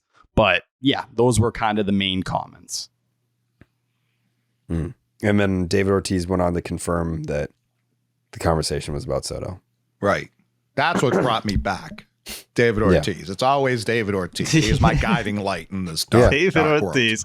Weirdly enough, like the Poppy thing, compared to the other lines that he said, didn't do much for me because I would assume that they're talking. Like, I'd assume Poppy calls him like every day. Of like, by the way, have you signed Soto yet? Like, what? Are you guys stupid? Like, you haven't gotten him yet? So I don't know if it's. I didn't read too much into that, but it was still cool to see. Get a little peek behind the curtain. Yeah, I mean, I feel kind of how I've felt. I don't know when the turning point was. Maybe when you started getting guys that were legitimate national, like Passan. Maybe once Passan said that the Red Sox were for real, that's when I spiked to 17%, and then I've just stayed there because I don't know that anything really has happened to make that number go up. Like other reports have come out, but they're just more of the same, where it's like, yeah, like the Red Sox are serious. The Red Sox are major players. The Red Sox are, they've upped their offer. It's like, all right, cool. Like that's still, like that makes them a major play. Like until I get, I guess, like who else do we what's trust? It going to take? What's it going to basically? I want to ask you guys, like, what's the report going to take for you to be like, oh, damn, we're now at a new level? Because to your point, we've heard a lot of like, yeah, this is all kind of rewording the same. They want to sign someone. The answer to that question, Juan Soto the answer to that question, I think it needs to be a signing, right? I don't think anything else is going to be like, yes. The answer to that question is there's nothing, because if it comes from Heyman or Nightingale or whomever, where it's like the Red Sox, like discussions between the Red Sox and Juan Soto are really heating up. You're ramping up. We're near ramping up. That's then next. That I'm going to look at that as leverage. And Passan doesn't do shit like that. No, like Heyman has to tweet the same thing 20 times over the span of 24 days. He doesn't have to, but he does. And just reword it. That's what he does. Like that's his style of reporting, is saying the same thing over and over again, but just in different ways. And then also tweeting stuff like that to get engagement. I feel like because Passan doesn't do that. He does an engagement bait. Like Passan would never tweet like the Red Sox talks between the Red Sox and Soto are really ramping up in recent days. Like he would just tweet breaking the Red Sox will sign Juan Soto. Jeff Passan hasn't tweeted in 5 days. So that should be the first sign to you that it's like, yeah, nothing of real substance has gone on in the last 5 days yet. If you look at Tyler's Twitter, making moves. Yeah. If you look at T-Dog's Twitter, you would think that like the craziest things ever have gone down. That's not even an insult. It's just that other rumors are coming in, reports are coming in. Passan's like, I'm above this. Nothing's really happening. It takes a lot to get Passan out of fucking bed in the morning. He's told it takes us. a lot to get that dick hard for Passan. He doesn't even like the breaking news stuff, but breaking signings rather. He likes breaking news, obviously. Yeah. Do we think wherever Soto signs, do we think it comes from an English reporter? Because I don't, and that's going to cause some chaos for sure. Yeah. I mean, it's going to be a 1 a.m. You just know it. You just know it's going to be late. It's not going to be at a normal hour. That's the other thing. Wasn't Machado? No, Correa. It was like Machado. Correa was at 2:30 in the morning, I think. Yeah. I remember that. I was at the Fenway apartment. That's my submission. Okay. He had the Devers stuff before anybody. Yeah.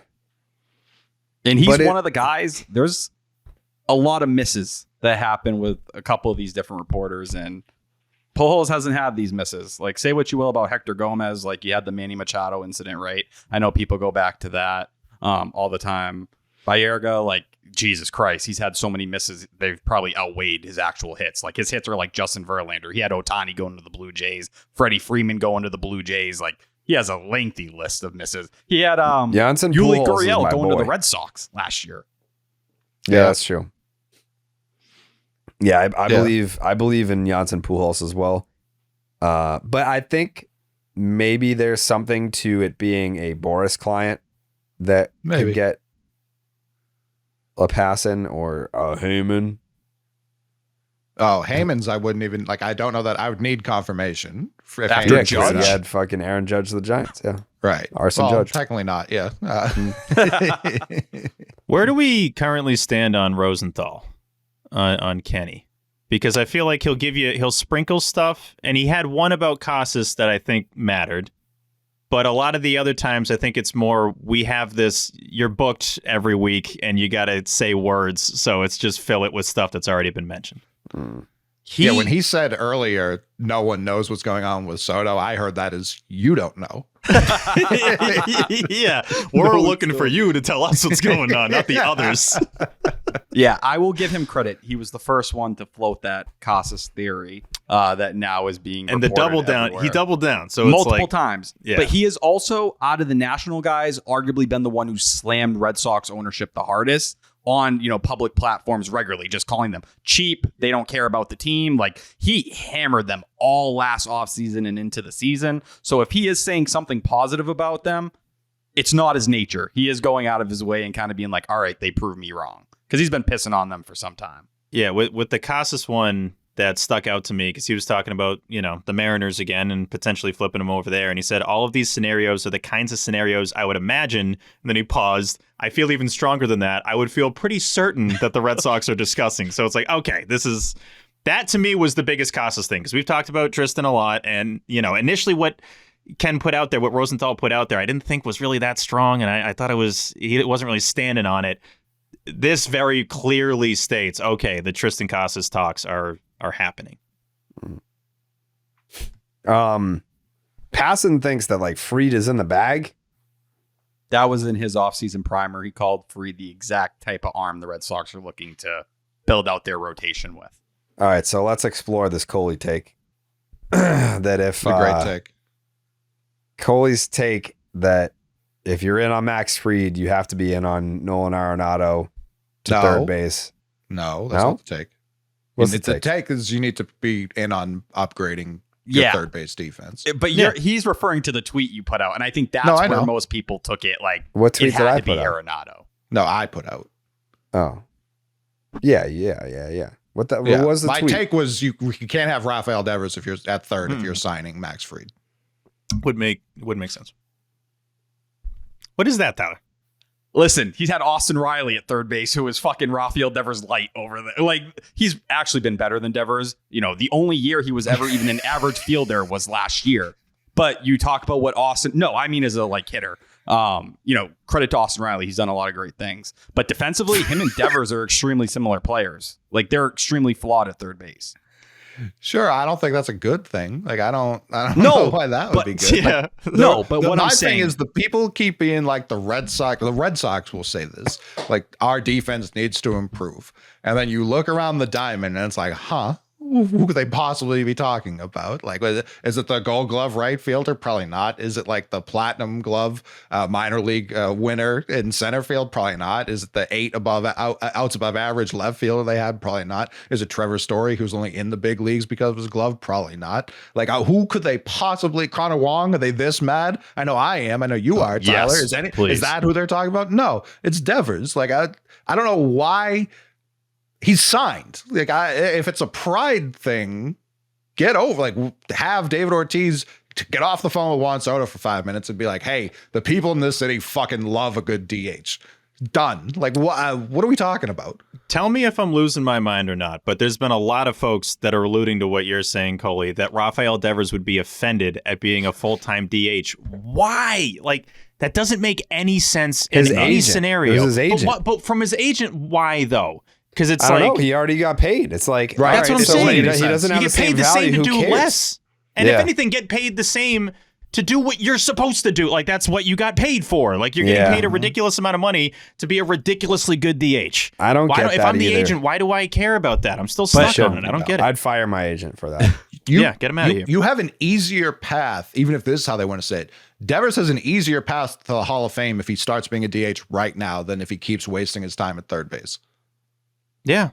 But I'm still stuck on why does he need to be convinced? That's something that doesn't compute to me. I think I was doing it's a part of his math. Identity. I think it's back to like the Xander Bogaerts thing. That identity sucks, yeah, though. Xander. Xander came off shortstop immediately. It's like, once we pay you generational wealth, do what the fuck we tell you to do. And I'm not like saying like I don't think the Devers would put up a stink. It's like his agent said whatever. I'm still confused as to why his agent said anything, because again, you've already gotten the mega deal, so you're not decreasing your value. Like, it doesn't matter. Like, you're still getting paid $30 whatever million a year. And then at that point, it's kind of just, hey, we're paying you. This is what we want to do. Like, we're not benching you. Like, who gives a fuck? Right. Rafael Devers has played over 8,000 innings at third base for the Red Sox. You can't possibly tell me that hasn't messed with his head and had an impact, not even just mental, but physical, for what he can do at the plate. Like, it obviously has. I think you want him to be a guy that can hit 40-plus homers, 120-plus RBIs, which I think he can do if he's focusing solely on hitting. And like you alluded to, David Ortiz is the perfect guy to be like, here's, go ahead, my child. Like, what are we... It almost makes too much sense. So when people like give rebuttals to it, I'm like, you're just speaking nonsense. Yeah, it's insane. Like, they paid him 100% of that contract for his bat. Not $1 was for his glove. Not a single dollar.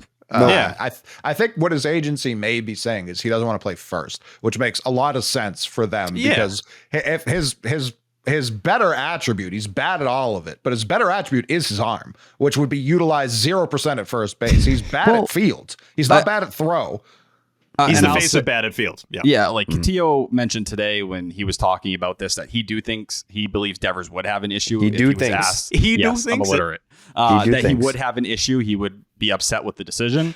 But like you guys are saying, I think at the end of the day, if you're paid, like, you're going to do what's best for your baseball team. But that's where I worry about the first base conversation, because if you're telling him to go play that, I am so out on it. I could not be more out on it. You're telling a guy who has concentration issues, who has problems getting over errors, a guy who gets banged up, who's now going to be asked, to be part of almost every single play in the infield. You're just making all these assumptions that he's going to pick it up and run with it. And I don't know, maybe there's someone in that dugout who believes that he can do that, and this is their whole point. But that's the thing to me.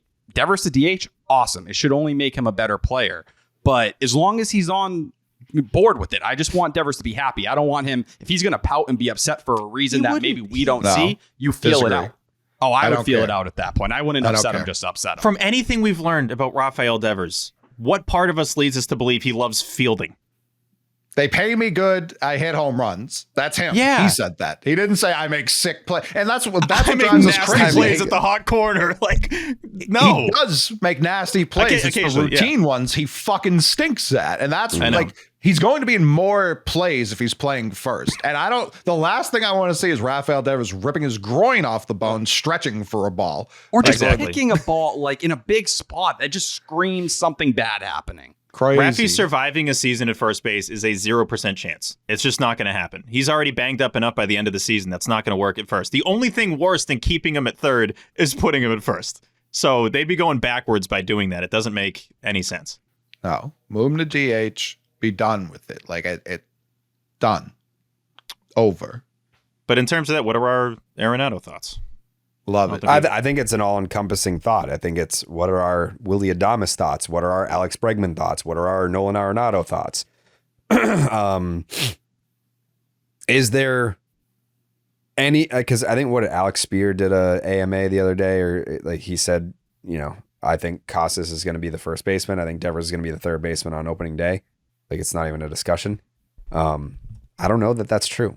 Like, why waste your time checking in on these guys? And why are there national reporters saying, like, yeah, the Red Sox are one of the serious suitors for Willy Adames, if you're not having internal discussions about moving Devers off third base? It's interesting to me, because if you're having these conversations about Willy Adames or Nolan Arenado, it's not just Devers where the fallout's going to happen, right? If you are trying to move him to first base, obviously that makes Casas tradable. It also, Marcelo Meyer is part of this conversation. If he's going to be ready by the middle of this year or the end of next year, if you take third base, where is he playing? You assume Christian Campbell's going to be the second baseman, right? You assume at shortstop. Trevor Story's here for 3 more years. They're banking on that infield defense for 3 more years. Maybe he completely craters this season and it changes the conversation. But if you're bringing in a Willy Adames, wait, what do you? No, he's just going to get craters. Hurt. He's just going to get hurt. Sure, maybe that happens. We don't need to pretend like he's going to be healthy. Yeah, or he becomes so bad that you start talking DFA or something like that. It would be a drastic fall. I think his value is going, you creators, then you can trade him. I'm like, no. Okay, yeah, DFA. But if you're figuring out this infield, right, and you're signing a Willy Adames, you're going to say, hey, third base is yours, Story. You're going to be at shortstop. Second base is Campbell, and then first base is Devers or Casas. That's another piece that you're adding. So is there a world where you have Casas, Meyer, and Abreu as trade chips, and you're starting to evaluate different deals? Like, there's a lot of fallout that comes with a decision like this. It's not just, what's going to happen with Devers and Casas. It goes beyond that, in my opinion. Yeah, there's a lot of layers to it, but the more I dove into the Arenado thing, the more I loved it. I mean, I've always loved Nolan Arenado, so it's going to be hard to just shake that part of it to begin with. But I think a lot of people are assuming that his bat is just gone. But then there's been way too much talks, at least of what I've seen, of like his bat. That's not the point. Like, any trade that you're going to make is the percentage pie of, all right, this slice here, which the biggest one in that sense would be Nolan Arenado's defense. He'd immediately be your third baseman. You'd have Arenado and Story, and even if Story only lasts like 3 weeks, you'd have those guys on the left side of your infield. You'd feel really good about that. Obviously, Rafael Devers at DH, potentially having Masataka Yoshida go to the Cardinals and back to Heim. Like, it would check a bunch of boxes for a move that obviously isn't your move of the offseason. I think sometimes you talk about these hypothetical trades. You guys are better at it than me. People treat it like, well, that's not, what if they just do that? No, we're talking, there's a bunch of these. Like, that's on top of signing a starter. That's on top of potentially getting Soto. And if you're going to talk about the defense, and we've talked about this in the past, we've alluded to this in the past. If you're going to say we got to get better defensively and almost have this approach of like, I don't know, man, like, we just got to be better. You suck because of the clientele. It's not like you just suck because of happenstance that you suck defensively. Like you're saying, Coley, with Devers, he sucks defensively. That's why you suck defensively. Like, because you have those kind of guys. Yeah, but he's not the biggest reason. The biggest reason you suck defensively is Story going down. That's why you suck. No, trust me, there's layers to it. But I disagree with that. I keep seeing like even Devers' defense gets better next to Story. No, Devers' defense based sucks. on what?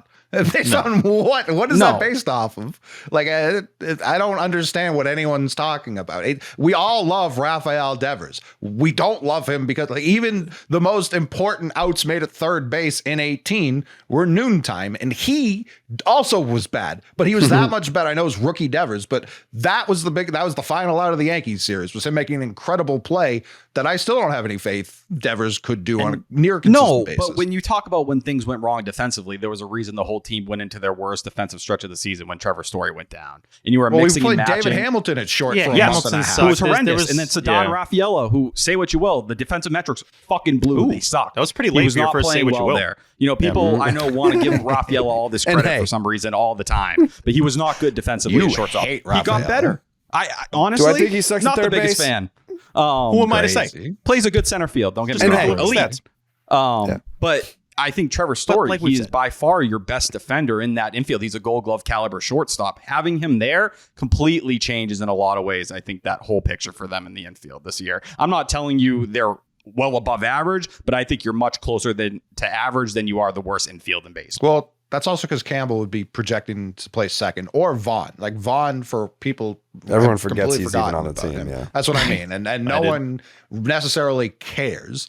But he was projected to be the second baseman and died immediately before the season ever started. Like, never really had a shot, and then was fine in September. Like, if both does he have any value at all?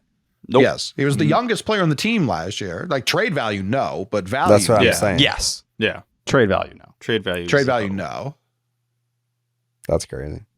He would, like, we'd have to Duran him next year. He may have tremendous value. Yeah, you just tell the White Sox they're dumb. Tell the White Sox, be like, we got this guy for Chris Sale, and he just won the Cy Young Award, so we're talking about a really good fucking player. You used to have Chris Sale, so it's yeah, you remember him? Yeah. I'm shocked how many people would rather pay Bregman or Adames, knowing the years are going to be really bad for one of those guys really soon, for the other guy hopefully a few years later, when you could just get rid of the Arenado years now. Like that makes way more sense to me. Like and I know a lot of people, Tyler does it a lot, drives me insane about him, but most people can only look backwards with players and be like, well, his bat fucking sucked last year. Last year I was begging when Matt Chapman was sitting out there, no one wanted him to please go sign him. I know he had the QO, so that changed things. Matt Chapman, his last year in Toronto, his bat was awful. I believe it was his worst offensive season of his career. He was a 7-WAR player last year and a worse hitting park. Like his bat was better. Now, obviously, he was 31. Arenado's going to be 34. 11th in MVP voting. He went crazy.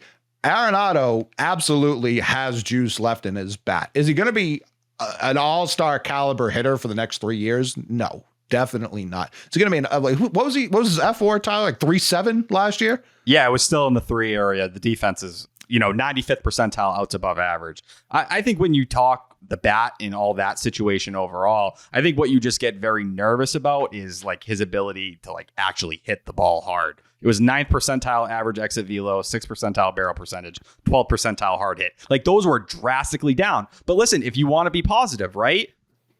I've been reading around. I wanted to see what Cardinals fans were saying about Nolan Arenado because they're watching this guy every day. In August of 23, he hurt his back. It led to a really poor finish. He had a ball that went off his elbow in the middle of this summer that apparently really hurt him. They're also blaming the hitting coach and saying that's part of the problem. Listen, it seems like there's all these different excuses for why he could not hit at this point. All I'm saying, he struggled really bad against four-seamers, sliders, pitches that he was crushing before. You tell me an older slugger having problems with velocity, no longer hitting the ball hard. Like I know some people say, well, he goes to Fenway Park and he slugs. He would have had 16 home runs if he played 162 games at Fenway Park. So like, I'm not impossible. saying that's also that's more looking backwards stuff. Like no, but like that speaks to Fenway and him I being think the there. most encouraging thing about the Nolan Arenado discourse is that he had his best season ever by wins above replacement as a Cardinal in 2022. That is true. Yeah. And I also love that Baseball Reference has now added wins above replacement to the standard batting segment. It used to be but like it's what there. value? Like I need all of them to come together and just figure out WAR. I'm tired of there being multiple. I don't want multiples. What's the point if I of don't it? go to 7 sites and see 7 different averages for a guy, like I don't need to see, oh, well, his B WAR was this, but his F WAR was it. Like, just figure it out. Figure it the fuck out. Get one. Yeah. I also will say, when it comes to Arenado, right? Like, I think everyone's operating with the same idea. It's like, well, you're going to flip Masataka Yoshida in this deal and you're going to work out the contracts. I think even that is such a like big assumption. Besides like, well, Chaim Bloom liked Masataka Yoshida. Sure. Yeah, he did. Is Masataka Yoshida the player Chaim Bloom thought he was going to be? Clearly not. And I'd go beyond that. Nightingale goes, they're having a hard time trying to offload that money and get people, into that idea. The Cardinals are trying to shed payroll. They're trying to get young guys on the field. Like, bringing in Yoshida, an older guy, like, is that really something that's going to do much for them? Now, maybe you figure out a way to play the money a little bit back and forth, but I wouldn't just assume the Cardinals are into Masataka Yoshida. The other thing with Arenado, and it's my biggest take on his bat is that you wouldn't need him to have a great bat. Like he can have his if league you're getting average rid of Tristan bat. Casas, yeah. No, I don't want to get rid of Tristan Casas. That's a separate conversation. I think we all know that's a conversation going on with the Devers and the first base stuff. So that's where, to me, it's like, if you're bringing Nolan Arenado into third and putting Devers at first and flipping Tristan Casas to some team, I'm just throwing my hands up and I don't understand what's going on with this franchise. Like, Arenado has characteristics. Strikes out 14.5% of the time, 17.2% whip percentage. He has the Yoshida qualities in terms of not striking out and swing and missing that you're looking for in the lineup, that Bregman has, right? That Willy Adames really doesn't have. Like, those are the positives there, but I don't know. And maybe the Red Sox think they can bring him back to life. He doesn't have to be a great hitter. He needs to just be, I would hope, a little bit better than he was this year. Yeah, but if you're taking Casas out of this lineup, he's that's an a average. problem. He was a league average hitter. Yeah, 101 OPS plus last year. Obviously not like what you lead with. You lead with the 6 platinum gloves. But he just needs to be an average hitter in the bottom half of the order. He hits right-handed. People tell me that's important. Like, that's swapping Obviously, out Yoshida. the reverse splits thing is a thing. That is a thing. Sure. And once I dove more into that, I was like, okay, yeah, the point of being a righty is obviously that you want him to hit lefty pitching. But it's like that point immediately is just negated. But yeah, other people had mentioned Mike Lowell and kind of how he changed his career coming to the Red Sox. I was curious. I compared his first season with the Red Sox to what Arenado did last year, and these are the simple stats, T-Dog, so these aren't going to get you going. But, it's a good comp, though. It is. No, I know. Lowell was 284, 20 homers, 80 RBIs, 104 OPS plus. Arenado 272, 16 homers, 71 RBIs, 101 OPS plus. So again, he's not somebody that you're going to need to come in and just dominate offensively. There's still a chance, though, that he could have more juice in the bat than people think. And I hate the assumption that it's like, oh, what he just did the last year or two is just, that's definitely what he's going to do at Fenway Park, which is obviously a much more hitters-friendly ballpark. So I don't hate it. And that's, again, not the point why you'd even bring him here. It would be the glove. It would be moving other pieces around. And then all of a sudden, you add a starter, you add a, mega star like Soto, or even if you don't do that, you can still have a successful offseason making these moves. The part about Mike Lowell, too, real quick, T-Dog, he wasn't who you traded for. Exactly. Traded for Josh Beckett. So if Yoshida for Arenado doesn't make all the sense in the world, they're trying to move other pieces. Other pieces I'd be fine with taking and giving them. I mean, what I'm worried about is trading any prospects with Heim. If anyone knows the system, it's Heim. There are obviously guys me and Tyler feel very strongly about. Those guys everyone here feels strongly about. If those guys are getting mentioned for a closer, no. Fucking hard no. That's where I say no. If we're just swapping out contracts and either team likes, love it. Why did you just sigh like that? I know. What was that all about? I don't know. I had a take and then it's gone. You lost it. You looked really sad there, Tyler. The offseason's just hitting him. There's just been too many numbers in today, Arenado coming out and be like, I'll play first base. I'm like, buddy, do you realize where your fucking value is? Like, no offense. I understand that it's nice that you'll go play first base. But we're talking, for Arenado, you're getting him to play third base. Like, just don't crap on the guy. That's all we're asking for. For Nolan to be like, I'll play first base. It's like, dude, your value, if you're going to go play first base with that offense, nobody's coming near you. There's so many potential players that the Red Sox could end up with at this juncture that their first interview would be on Section 10. It really is the winner of Jared's friends. It really is. Yeah. Him and Story being next to each other would be a fun story. I didn't even think about that till right now. That didn't even register. That is a first fun thing that hit me. Yeah. I didn't even think about that. That's part of the reason I'm against it. It would make I'm not trying to rebuild the Rockies. Like that's not what I'm trying to do. I had the same thought where I'm like, that would be cool. I'm like, wait, the Rockies aren't cool. There's nothing cool. That stuck out to me. Those teams went to the playoffs. They went to the playoffs together. Yeah, that was a better version of the Rockies. Didn't they? Yeah. Okay. Remember you do the wild card game, right? In Chicago? Yeah. Mm-hmm. You do call Story a loser, Coley. Is Nolan Arenado a loser? Yes. It's not a ton of winning. I think he's played 8 playoff games. That's what I mean. Like it's to like you can make someone a winner for sure. If we bring Juan Soto here, a proven winner, he can rise the tides. Like we signed Soto, I'm not talking negative about anyone on the fucking team. Like I promise you, it's going to be all sunshine, no matter who it is. No, go for it. Sorry, I cut you off. I was just going to say there are moves they could make if they give Bregman the Manny Machado contract, which it has to be. That's leverage. That's trying to leverage someone. You know what I mean? Like that's someone who needs that. No, like great player, borderline Hall of Famer right now. I don't know where Jay has him on the meter right now. Meter. He's got to be. Didn't he pass it last year? I think so, right? Who? Yeah. Did Bregman you did a whole thing on that about Bregman. Yeah. So Hall of Famer by Justin Haven's metrics, which I follow into the depths of hell with. Those are as good as law. If they don't get Soto and then they just hand Bregman that, Trevor Story will be my best friend because that's who I'll fucking hate. I think my dumbest reasoning that I use for the offseason is just trying to picture them playing at Fenway. Can I see it? Can I actually visualize Nolan Arenado on this team? Yeah, I can. I can see that. Can we address the whole Manny Machado Bregman thing? There's no way that they asked for that. There's no way he's getting that. There's no way he asked for that. What did he get, Machado? 350? Yeah. 11,350. No way. There's no way. Didn't care, I'm telling you right now, there's no way he's asking for that, and there's no way he's getting that. No, not him, but Boris through Heyman said that was the neighborhood he was shopping in. I don't believe that. Ken Rosenthal, we can't be like, that. oh, he's the mouthpiece, but then when he says that, no, it doesn't make any sense. You know what I mean? I don't believe that. I didn't believe it either, but that was what came out. Yeah, I don't believe that. But no, I don't think that's what Bregman's going to end up signing for either. No. But if that's where our money goes instead, I know I won't be like pumped about it. Well, I wouldn't worry about that. Like, put it this way. You've said that already. That's not on this show. That's not breaking news. What? To not worry about that. Yeah, I would say, I mean, even for any team, if your team is being linked to Alex Bregman, I would not worry about them spending $350 million to get him. I would not worry about that. Like north of 200 for sure. Yeah. Not going to do it. I think he gets north of 200. Yeah. No, he may, but I hope that's it's what they're going to here. ask for. That's the number they ask for. You can't ask for 350. It's crazy. No. And they aren't doing that. Would Chapman get 161? Yeah. But he was also older, I think, right? No? 6 years, 161? Yeah, at least a year or two. And Chapman played this year at age 31. I think Bregman's going into his age 31 season. That sounds right. Yeah. So a year older. Yeah. I'm just saying.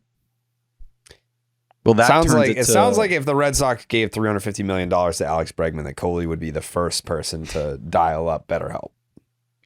So no, I mean I wouldn't have enough time. So I'd kill BetterHelp both would of have to us. have me on the phone. They'd have to know ahead of time to call me. Right. Which is great because Section 10 is actually sponsored by BetterHelp. Mm-hmm. Yeah. I've said this a bunch of times. I'm an online therapy guy. I was an in-person therapy guy from 2010 to 2016. I've been an online therapy guy since 2019. I love it. It's helped me a lot. And this month is all about gratitude. And along with the month of November, I would say it's that around the holiday season where people are just like, they need someone to talk to. Kind of like T. You know, he talks to his phone. I think he should talk to a licensed therapist. That's just me. You know. People agree. Mm-hmm. It's sometimes hard to remind ourselves that we're trying our best to make sense out of everything, and in this crazy world, that isn't easy. Here's a reminder to send some thanks to the people in your life, including yourself. You need to thank yourself more often, T-Dog. If you're thinking of starting therapy, give BetterHelp a try. It's entirely online, designed to be convenient, flexible, and suited to your schedule. Just fill out a brief questionnaire to get matched with a licensed therapist and switch therapists at any time for no additional charge. Let the gratitude flow with BetterHelp. Visit BetterHelp.com/ I believe it's baseball. Nope. Rocket. Don't do baseball. I think that's the baseball is dead one. Visit BetterHelp.com/rocket today to get 10% off your first month. That's BetterHelp, HELP.com/rocket. Thank you to BetterHelp for sponsoring this podcast. We love that.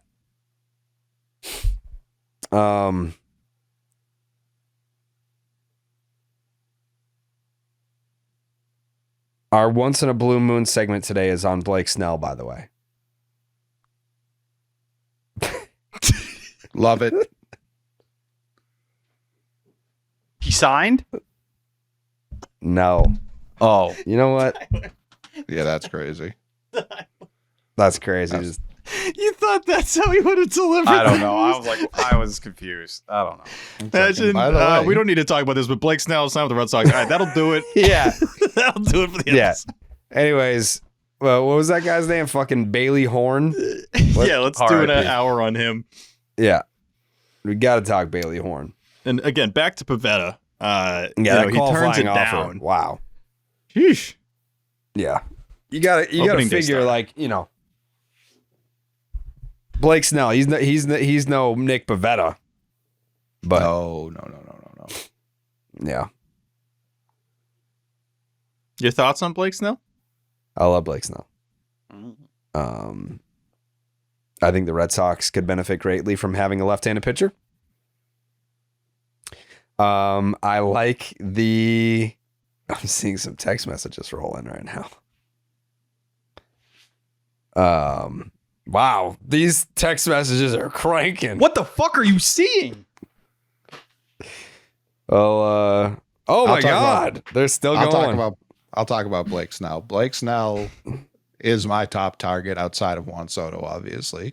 I'm all in on Blake Snell. I still want to improve the defense. I know I tied the defensive improvements to Max Fried, but Max Fried doesn't get nearly as much swing and miss as Blake Snell, and really any of the other available options at pitcher do get. I'm gonna put this text message in the scoop shop right now. I think I have it.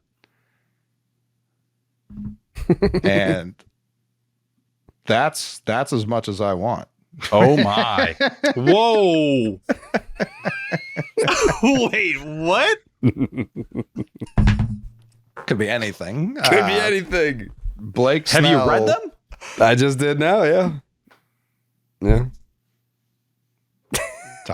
Tyler's so nervous. Oh wait, damn it! I did it again. You gotta toss him. That's the second time this episode. And this one was even worse. Blake Snell, even with like last year, I understood not wanting to give him a 1 year with an option and punt a qualifying offer. No qualifying offer, and he seemingly wants to come here. When we first got Heim, I hate that I keep bringing him up. When we first got Heim, every Red Sox fan was like, "Oh, we're gonna get Blake Snell." Everyone was all on board. Now I'm seeing people like try to undersell Blake Snell. He was the best pitcher in baseball the last 2 months of the year last year. He's clearly still that guy. And I think if you're talking someone in Blake Snell, he has a lot of the characteristics that fit the current construction of the Red Sox, right? Unlike Max Fried, Coley, I know you feel like the infield defense has to be better. We know Blake Snell, not a huge ground ball guy, but also doesn't give up homers, misses a ton of bats. The Red Sox want that swing and miss. That's kind of what you buy into. I think the only negative you cling to is the durability stuff, right? The only time he's ever pitched more than, 130 innings in a season is twice. It's 18 and 23. Both times he won the Cy Young. And I think character-wise, we've heard, right, for Blake Snell, apparently he's open.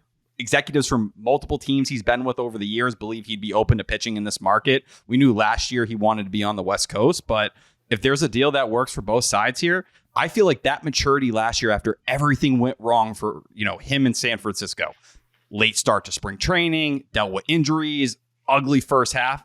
He could have went full Jordan Montgomery, right? Jordan Montgomery fucking had a mental breakdown in Arizona. And then, Jared, your face is getting going. That's the next guy going to text him. But, Jordan Montgomery had a full mental breakdown. Blake Snell said, fuck it, I'm going to finish this year strong and still opt out. Like, that's maturity to me. This is my favorite offseason ever. To just like... So far, yeah. It could become catastrophic, no doubt. But no doubt. But as of right now, I'm having a blast. Blast right now.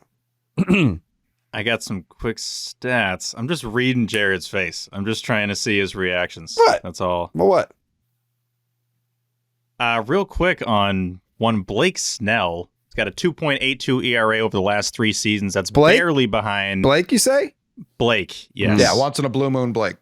Yep, once in a blue moon Blake. That is barely behind Max Fried's 2.80 ERA for the best in the majors in that span. Tyler, this one is for you. Since 2018, Blake Snell has the best K per 9 in baseball at 11.79. He is one of just 3 pitchers this century to win a Cy Young Award in both leagues, joining Max Scherzer and Roy Halladay. He is the only active pitcher under the age of 33 with a sub 3.20 career ERA. He very well could be heading to Cooperstown, and that's why Blake Snell is a once-in-a-blue-moon kind of pitcher.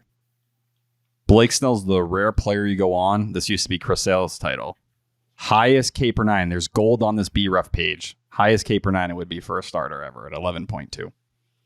I think Chris Sale dipped right below. He's like 10.9 or something like that now. I feel like who got extended in San Diego last year? You Darvish had that his like first 5-6 seasons. Yep. Like he came in the league absolutely humming. Yeah, Sale's 11.1 right now. I wish that I need a circle inside the scoop shop, Jared. Like I need a second scoop shot of people you actually trust with whatever. That is true. Again, we don't get the information. We just get that there is information, which is almost worse. Like it's almost worse. Like that needs to be like me, you, and Lou. Tyler, I mean, Steve. I'm not like trustworthy here. I get some scoops. You don't share them. Yeah. Fuck you. No, dude. but I'm saying like you were saying that as if it was going to get like. What was the implication there? That it would get leaked? They're not going to leak this stuff. No, but I think you're currently on probation for. Yeah, okay, that's fair. Scoopation. Scoopation. I'm not saying you can't get in there. Tyler definitely can't. I'm good.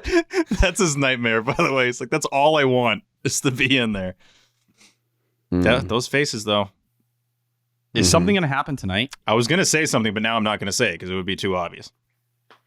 No, I don't think it's going to happen tonight, but I just know, like, Are people looking for neighborhoods? No, not yet. I mean, okay. I'll tell you guys. I'll tell you guys after we're done recording. Okay. Unless you want me to. Do you want me to cover my mouth and then you guys can react to what I said? Please. Sure. Yeah. All right, Jake. That. I don't like. You gotta bleep this. Jake, oh God. Jake, play some elevator music right here. All right.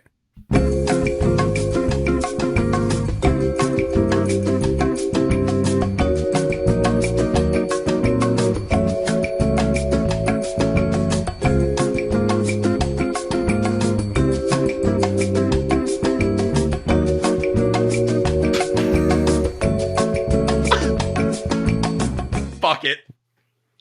Well, Tyler, this is why I can't trust you, stat nerds. You get moved so easily. No, there's more. No, there's more. What do we got? No offense.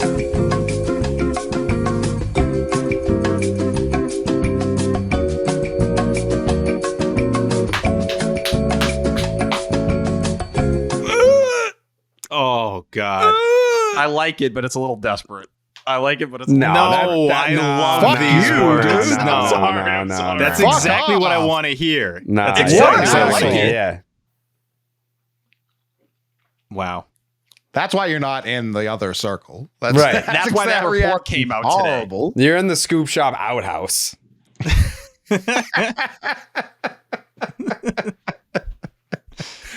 That was I mean, come on.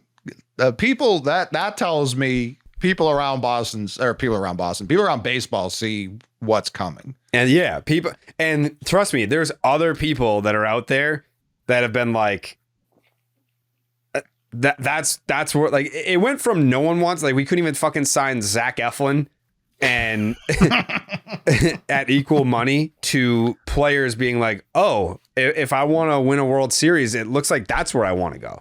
Like, that happened in like 2 years. Which is what we've been begging for. That's like all we're asking for. You got to give other players a reason to want to play here and actually show that you're going for these guys. We're not asking for much. No, and that's like the Yankee sheen is dead. Like I'd be kind of most surprised if he went. Players back to don't want to Yankees. go there. They're like, I have to shave and be a fucking loser. No. And have Judge on my team in the playoffs. yeah. I got to drag this fucking guy to the World Series and lose. Scrub. These free agents at this point, they didn't see even prime Jeter. They saw the last couple of years with A-Rod and the 09 title. Like that, all that shit happened forever ago. Their farm system, they'll tell you they don't like their farm system. They didn't play Dominguez at fucking all. And they've been talking about him like he was going to reinvent the sport for the last 3 years. Spencer Jones couldn't have had a worse year, Tyler. Like they were calling him Judge 2.0, and is he even top 100 anymore? I'm not even saying that as a joke, or top 100 rather. So that's where it's just like, what, George Lombard? Like, that's not a real person. These aren't real people that are going to affect anything. They're all old and bad. Like, I don't know why, like, no one should be talking about them like that. I think John Henry looked, it's like, oh yeah, I've won 4 of these things, more than anyone this century. It's not a hot run. It's a 2 last decade, 2 the decade before. Where are the 2 this decade? We're running out of time. They've won titles in HD. That's the thing. A lot of these guys grew up with HD TVs, and before that is when the Yankees were putting all those World Series together. So that does matter that it's been ages since they're looked at as a team that's expected to win it all. All right, listen. George would have had Soto done by now. Hal? Yeah. Hal? No, easily. 750. Yeah. There's a chance he would have had it done after the trade. Yeah, probably. Right. Yeah. Huh? And I respect them for going for it, like trading for him. They made the World Series. You know what I mean? Like, it wasn't their fault. It was Aaron Judge's fault. Yeah, that sucks. Yeah. Hey, unanimous MVP, though. Hey, Judgy. Hey. I saw it was funny having Jeter present it to him, but we had just talked about this on the show. Like, Jeter hates this guy, and unanimous MVP Aaron Judge with his 0 World Series titles and no parades. Like, you're embarrassing me having to hand this award over to him right now. Like, please. You talk about not needing leverage, them just handing him the captaincy. And that could end up being the reason Soto doesn't even go there, because it's like, all right, you're telling me I'm not the guy here because you gave it to this guy in contract negotiations. He didn't earn it. Like, he didn't earn it with his play on the field in big moments. You literally were worried the Padres were going to sign him, so you panicked and put that on the table. It is funny when you look back at it, it wasn't about performance. It was about concern of another team scooping him. Dude, Brian Cashman was good. He was like, all right, what are we going to do here? What's the next move? And Al Steinbrenner was like, no, like, push the envelope, match the offer, and let's give get him the this C. done. Dude, Cashman was like, all right, we're on to the next, I guess. That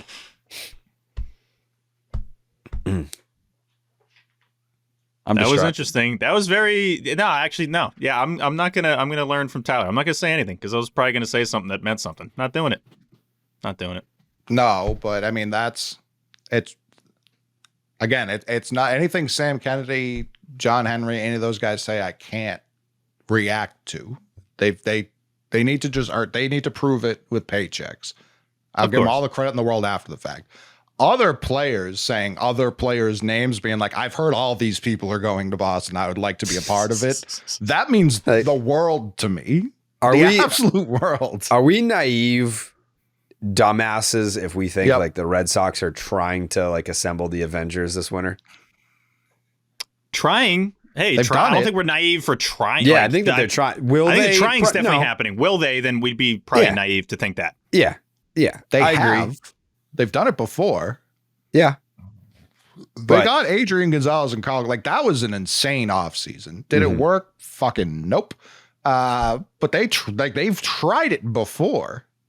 Yeah. Well, because isn't that what we're asking for? We're asking for them to try. Like, there's always going to be a part of this that doesn't work out. And I'd way rather live in that territory than the one that doesn't go out there and get these guys and take a crack at it. Like, I loved Adrian that should Gonzalez. Be the point. I know everyone hated him because he was like looped in with fun. The players that weren't good, but like he was good. MLB 12, the show cover. But it was what he said when they got eliminated. Yeah, that's when everyone hated the God thing. Yeah. What did he say again? It was like, he said God didn't want us in the playoffs. Everyone was like, "You can fucking leave." Dude. Yeah. It's so crazy. Like, the last thing you do with the Red Sox, you better watch what the last thing you do is, because that's all you're going to be remembered for. Like, Craig Kimbrell's, that's all they talk about is the 2018 playoff run. Now Kenley's going to get the same thing. Agon got the same thing. It's like these people all mattered a lot to the Red Sox. Maybe not as much our boy Kenley, but it wasn't in God's plan. Nope. That's what he said. He's like, it wasn't God's plan. God wanted the Orioles to walk us off today. God wanted us to blow a historic September lead in the division. God loves Longoria, dude. He's got the jersey and everything. God is just absolutely repping Robert Andino's jersey. Like, he loves Andino. I don't know. He sees a lot in him. Again, I don't know what he sees, but like he sees something. Yeah, that's for him. That's not for me. Yep. Yeah. It does feel like, though, like the off seasons of building from Price and getting Kimbrel and Chris Sale and kind of piecing it all together. It does feel they're like, all right, the last couple of years, we really weren't getting one piece at a time to get to this point. We're going to try to do it all in one off season. And I think it's exciting, but it's dangerous too. You do fall into that, like, as Coley kind of put it earlier, if you don't get what you want, don't just throw money at another thing just to say, hey, we won the offseason. Because a lot of the times when you win the offseason, it doesn't mean shit. You actually end up being the team that disappoints. Sometimes there are, the Dodgers, right? Like, the Dodgers go World Series. They win it all. But you also have the Blue Jays, right? Like, you get Juan Soto, they were the World Series. Sure. Like, it's last year was brutal because they started off by telling you we're back, and then they just kept walking it back. Like, it was around this time last year where they were like talking about Willie Abreu a lot after they were tied to other players. And we all liked Abreu, but it was a far cry from like, hey, we're going to be spending money to, by the way, this throw-in piece for the Christian Vasquez trade everyone hated 2 years ago is now our future. Like, it was quite a pivot. So like, as much as I'll be crushed when all these grand ideas don't happen, I'd much prefer to live in this world where there is hope, because there was none a year ago.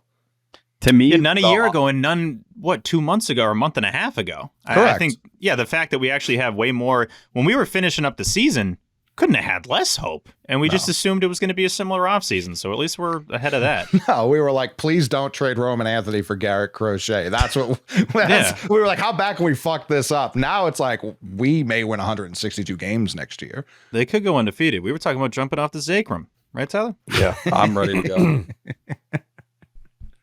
T, how do you feel right now? Excited, anxious, nervous. I mean, I feel different than when this show started. I know. That like, that was like serious. That was legit. That might be the biggest news you've ever said during a podcast. And too bad no one knows what we're talking about. I know. And it's not news. Like, nothing's happened. But no, it's not news, but it's like... No, but it matters. It is... it points in the direction we've been talking about. It's reassuring. Yeah. It's very... It's kind of like what I was talking about earlier about the phone call, where it goes from like reports that this is how it is to take off reports. We know this is how it is. So we still have to see that action. I will say, though, if there wasn't a strong base, I don't know that people would, like the players side of it, they have established a strong base of talent, and I think that is known. It's still base matters, but it's like, show me you're gonna add to the base. No, for sure, but those are like, that is the adding. You know what I mean? Yeah, those are the guys. I guess I more mean show the guys that could come here. Hey, we actually want you here, instead of just we're interested. We're checking in. I'm glad it's been a lot less of checking in on and interested. That's been great. Like, there's actual offers. That's a huge step. You little smirky doos. When he gets the smirky doos, that doesn't always happen. But like, this all backs that Kennedy quote. In our free agency discussion so far, there's been, I would say, a very strong feeling from agents and players that the Boston Red Sox are going to be a force over the next 5 to 7 years, given the guys who have already emerged at the big league level and the guys who are coming from AAA and the levels below that level. Like, people see the vision, they see what's happening. So now that you're talking the talk, I think everyone realizes that you could run this division. But let's be real, though. For all this talk and all these, like, it only lasts so long. You only get to ride this wave for so long. There have to be moves pretty damn soon for any of this to carry weight. I mean, we're talking, 5 weeks, maybe the next 4 or 5 weeks. Like, we better feel a lot differently about the team than we do right now. It's all going to start when Soto makes his decision, and hopefully it is here. But if it's not, that's when the dominoes fall. Bobby Dahlbeck. Bobby I would rather die. That was the news. We're bringing Bob back. 10-year, $375 million. They announced him as a two-way player. We got the guy. Shortstop on days he doesn't pitch. Slash pitcher. Yeah. He's back. He's back.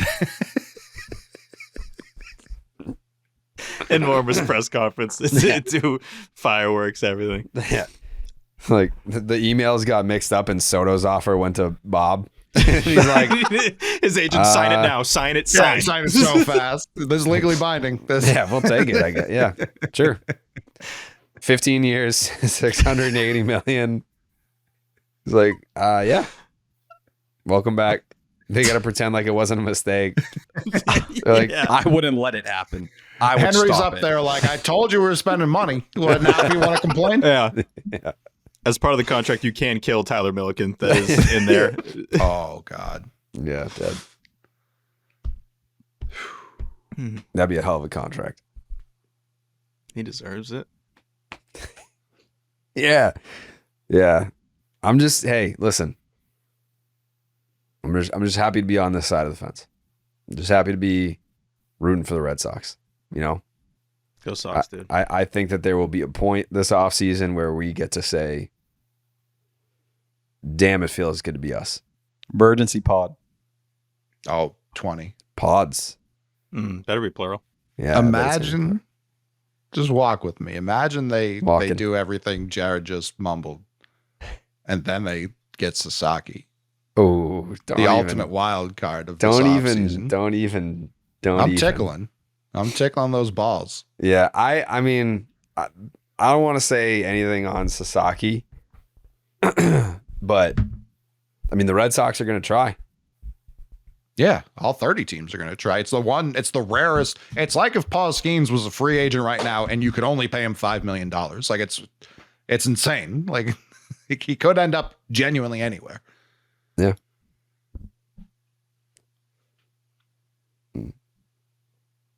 Okay. We can't continue like this. What, talking about Mint Mobile? Yeah. We can't do that, or we can? No. That's the only deal out there better than Sasaki, I'd argue. I agree. I mean, you want to talk about deals. You know when you discover a new binge-worthy show or a song that you bump on repeat and you have to share it with your friends so they can experience just how awesome it is? That's kind of what it feels like when you discover that Mint Mobile offers premium wireless for 15. But write this down, T, because you just moved to a new spot. This is right up your alley. Mint Mobile offers premium wireless for $15 a month when you purchase a 3-month plan. It's such an awesome deal. There's no way that you can keep it to yourself, and that's why I'm not keeping it to myself. I'm telling my guy T-Dog about it because we're going to have him hooked up with Mint Mobile. Friends don't let friends overpay for wireless.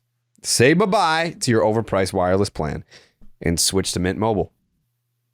Mint Mobile is here to rescue you and your squad with premium wireless plans starting at just $15 a month.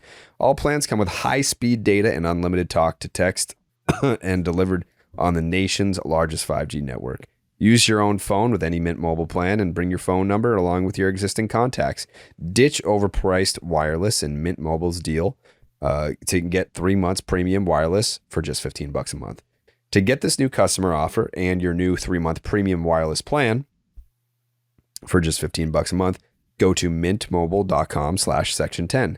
That is mintmobile.com/section10. Cut your wireless bill to $15 a month at mintmobile.com/section10. That is 10.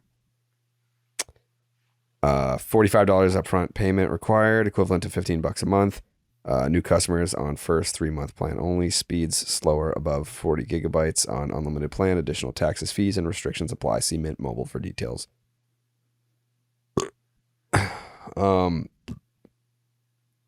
Fuck yeah. Suck one. All right. So how do we do this? Do we end this one and then start a new one? Okay. All right. Anything else that you want to hit on, T? We have another one to go, so I would say no. Okay. Cool. Is the next one just voicemails? Because then, that would drastically change my answer. DMs. Excuse me. Males writing in. And one girl that probably isn't a girl. Steve just lies off top. Yeah, he did lie. You're saying too much. Say your point. Say whatever you're gonna say. Accusations. People were shocked the password got protected. Some people, and Tyler was the one who did have the tweet that every journalist didn't have queued up, that the password is protected. So credit to Tyler for having what seems so obvious only in hindsight. But yeah, if he's on the 40, he's closer to contributing than not. That's how they feel about him. Yordani Monegro, players like that, they're not worried about losing them because no one's going to roster them for a full year. So they're not going anywhere. I'll make sure Yordani Monegro is not going anywhere. But yeah, I like that the password had such a, not resurgence, just surgence last year. And they're looking at him as a guy, especially with the elite defensive tools. Like, yeah, if he can hit at all. And what did he crush? He crushed righties last year, right, Tyler? Like 1,000 OPS, something like that. I think I heard Kendall saying. Yeah, excuse me. But that should excite people because it's like we focus so much on the big four. That's not like all the trades people cook up and all this. Like they're deeper than just four. Other franchises like prospects that aren't just like the four of the top 50 in baseball. I'll get on the other side. The other guy who was protected in Hunter Dobbins. I feel like his stock is really starting to climb right now. Added a splinker at the very end of last year. The pitch. Everyone obviously connects to Paul Skeens, but he started throwing it, quickly became his best secondary. Velocity's up to 99 in starts, has 4 secondaries. Sox prospects, I thought, paid like the real respect to him.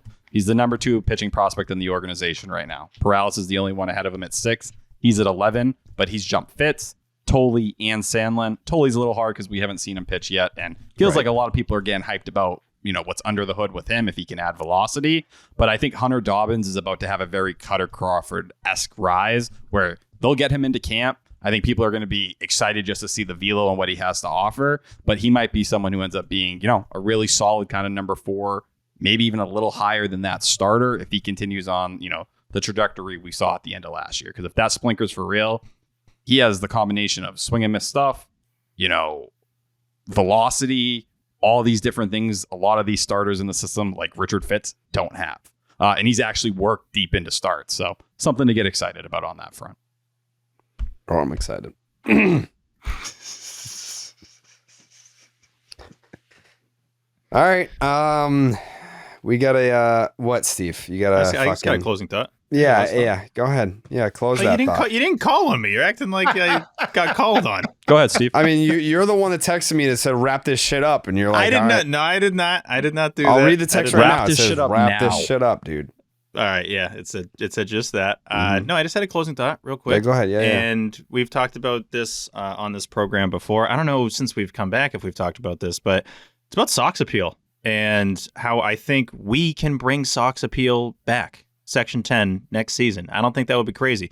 We were watching at Jake's place with Jake, Eamon, and Jeremy. It was a ton of fun. And sorry you guys missed out. And this is all on Nesson 360, by the way. I didn't know all these episodes.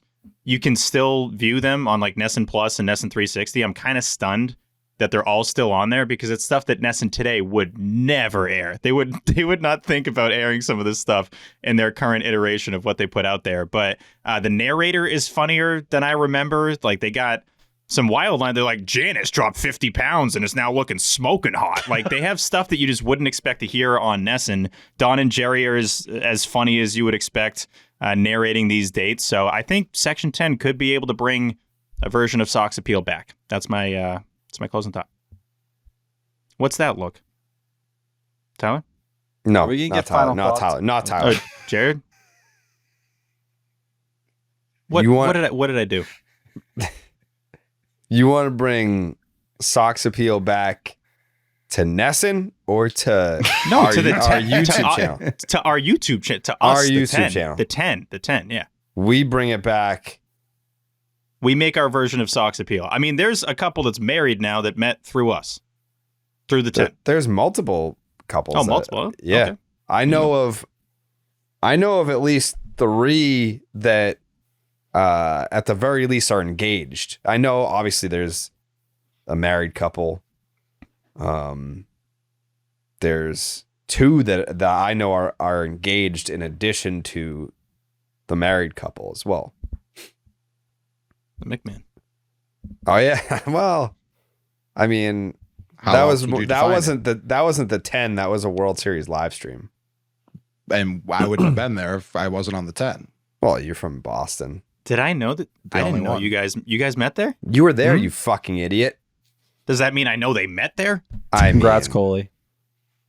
Thanks, That's crazy. That's crazy that you didn't know that. It was World Series game 1 or 2? 2? 1. No, because we went to one with Tyler. No, that wasn't the World Series. I didn't go to any World Series games. We were up there the whole month. That was Tyler was there for an Astros game. Oh. All right, then yeah, maybe it was 1. I didn't know you guys met that night. They met that night.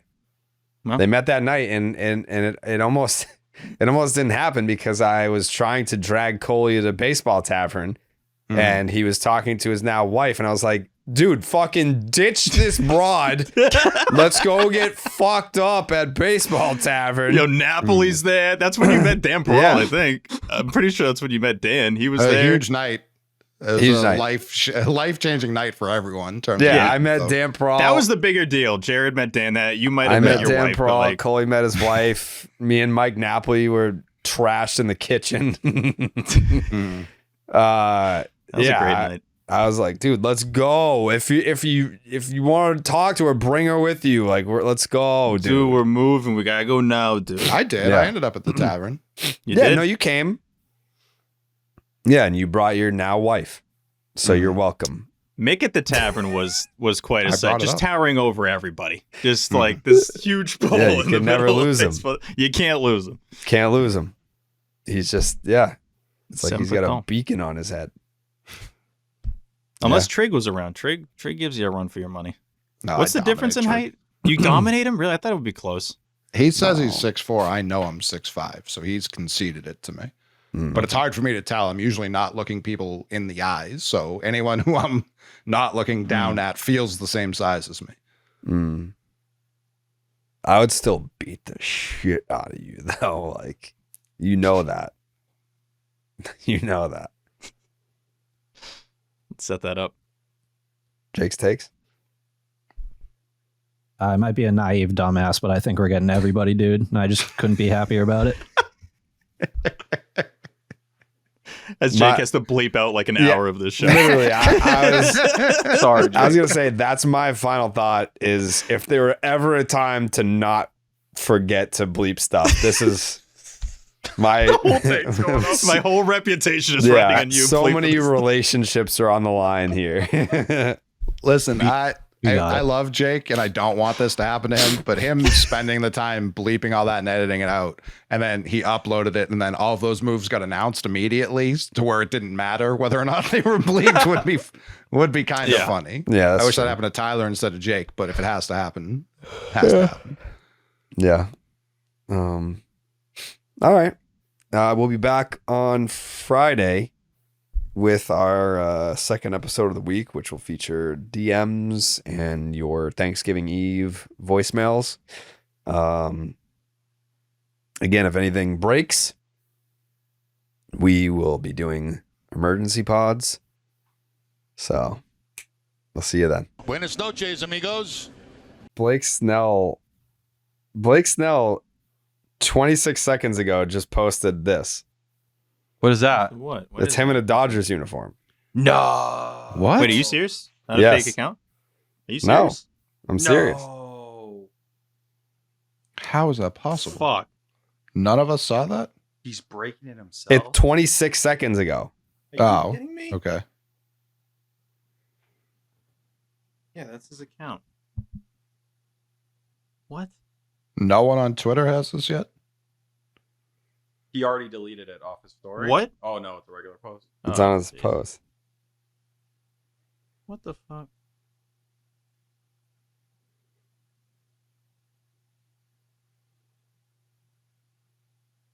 Damn.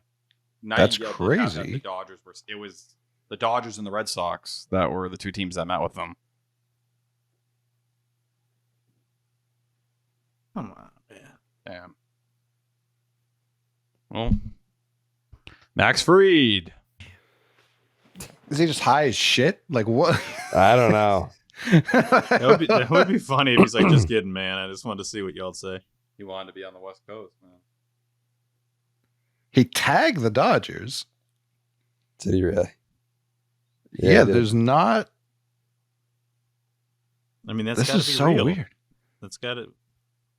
It feels like a strange way to announce it, but Isn't that what Ohtani basically did?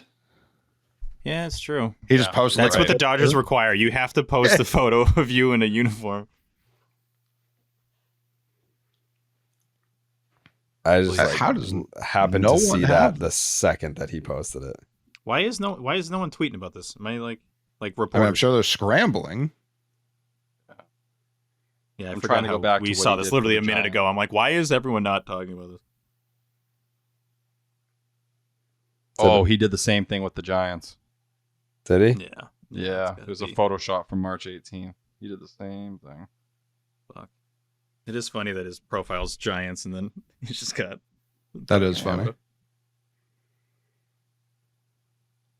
Man.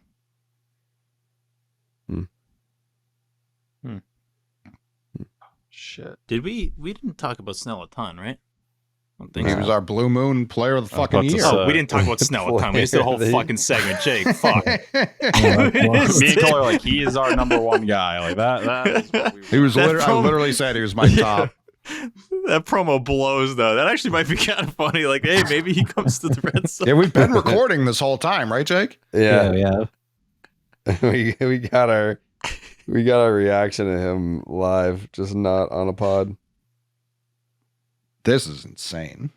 Damn, we just change our whole profile to like a Dodgers show just for that post, and then go back. We just got a once in a blue moon player. But what makes you really sit there is that means the Red Sox could have gotten this deal done and been like, Soto, look. Yeah, that does kind of suck for a million reasons, but one of the biggest ones being he was ready to sign right now.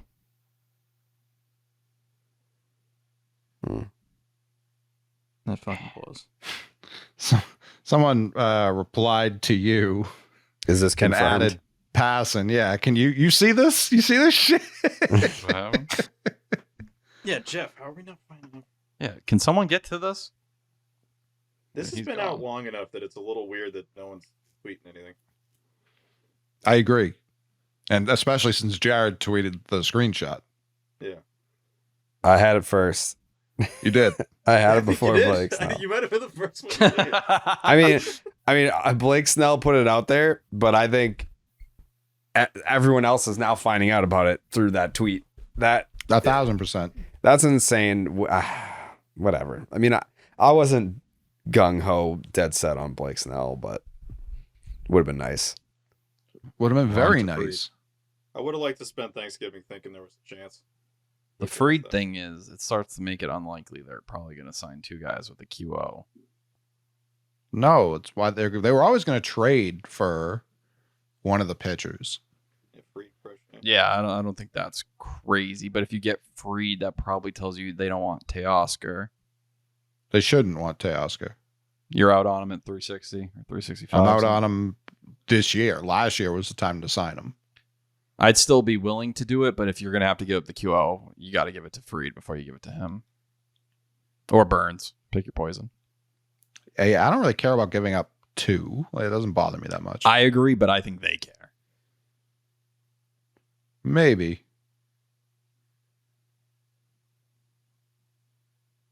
Like, if you're planning to go all in, like, I don't think you should be sitting there, begging to hold on to it. Or just because you have a farm system, that's one of the best of baseball. But right. And if someone signs Pivetta, you're getting a pick back. So if you do sign two, you're still getting one back technically. Wait, what? Like, you're only losing one net pick if someone else signs Pivetta. Because you'll get a pick for him. Well, yeah, but if someone signs Pivetta and then you sign someone, you break even, essentially.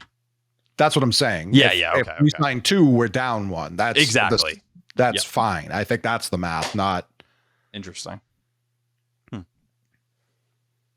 No one has this. Yeah. Wait, this is weird. This is Everyone's very asleep. weird. That's 100% his account. Yeah, it's got to be. Oh, no, it's super him. Super him. Yeah, if he did this already, like, you guys saw the other one on his Instagram? It's exactly the same. Yeah. I mean, this not even Nightingale. Nightingale's going to see the Giants picture and say he re-signed. he's going back and he's going to screenshot the Giants. Was March 18th the day for Snell with the Giants, right? Probably. It sounds right. Tyler, did you just ask us what day he's... I'm sorry. It was March 18th, right? Yeah, of course. We all remember. Can you just fucking text this guy, Jared? Be like, did you really just sign with the Dodgers? Yeah, what happened to him fucking texting you, this dickhead? Oh. Ohtani, Glasnow, Snell, Yamamoto, Kershaw. Fucking May, anyone. Yeah.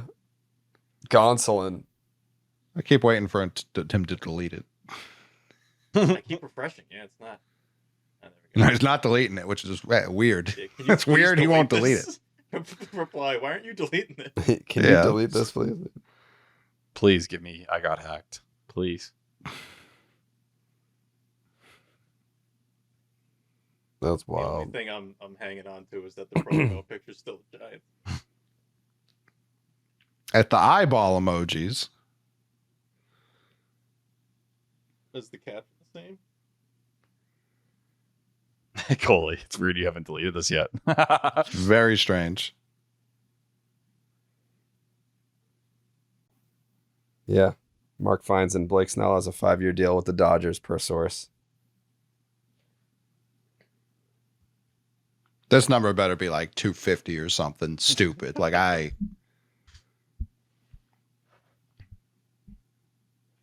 It had to be the fact he wanted to be on the West Coast, and they must have got close. That's it. The instant cope is crazy. Dodgers almost signed him last spring, if I recall. Damn. That felt like that could have been a really perfect signing for them. 5 years. Yeah, MLB Network tweeted it out.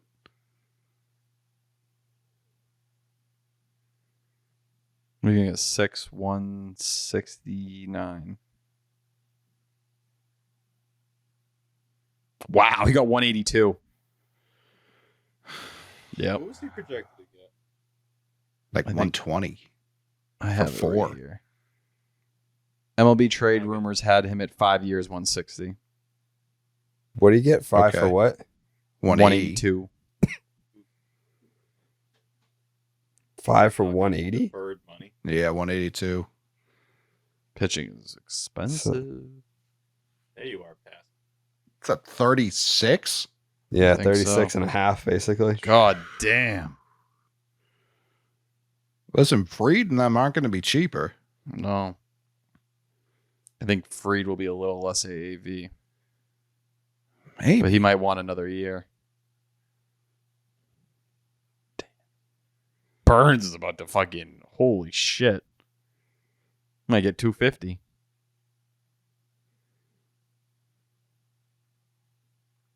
I mean, Nola was the first one off the board last year, right? Mm-hmm. And outside of Yamamoto being a unicorn, everyone else got much less. Yeah. The market was fucking... Because everyone held on Ohtani, and then when Ohtani went, everyone was like, whoa, back up.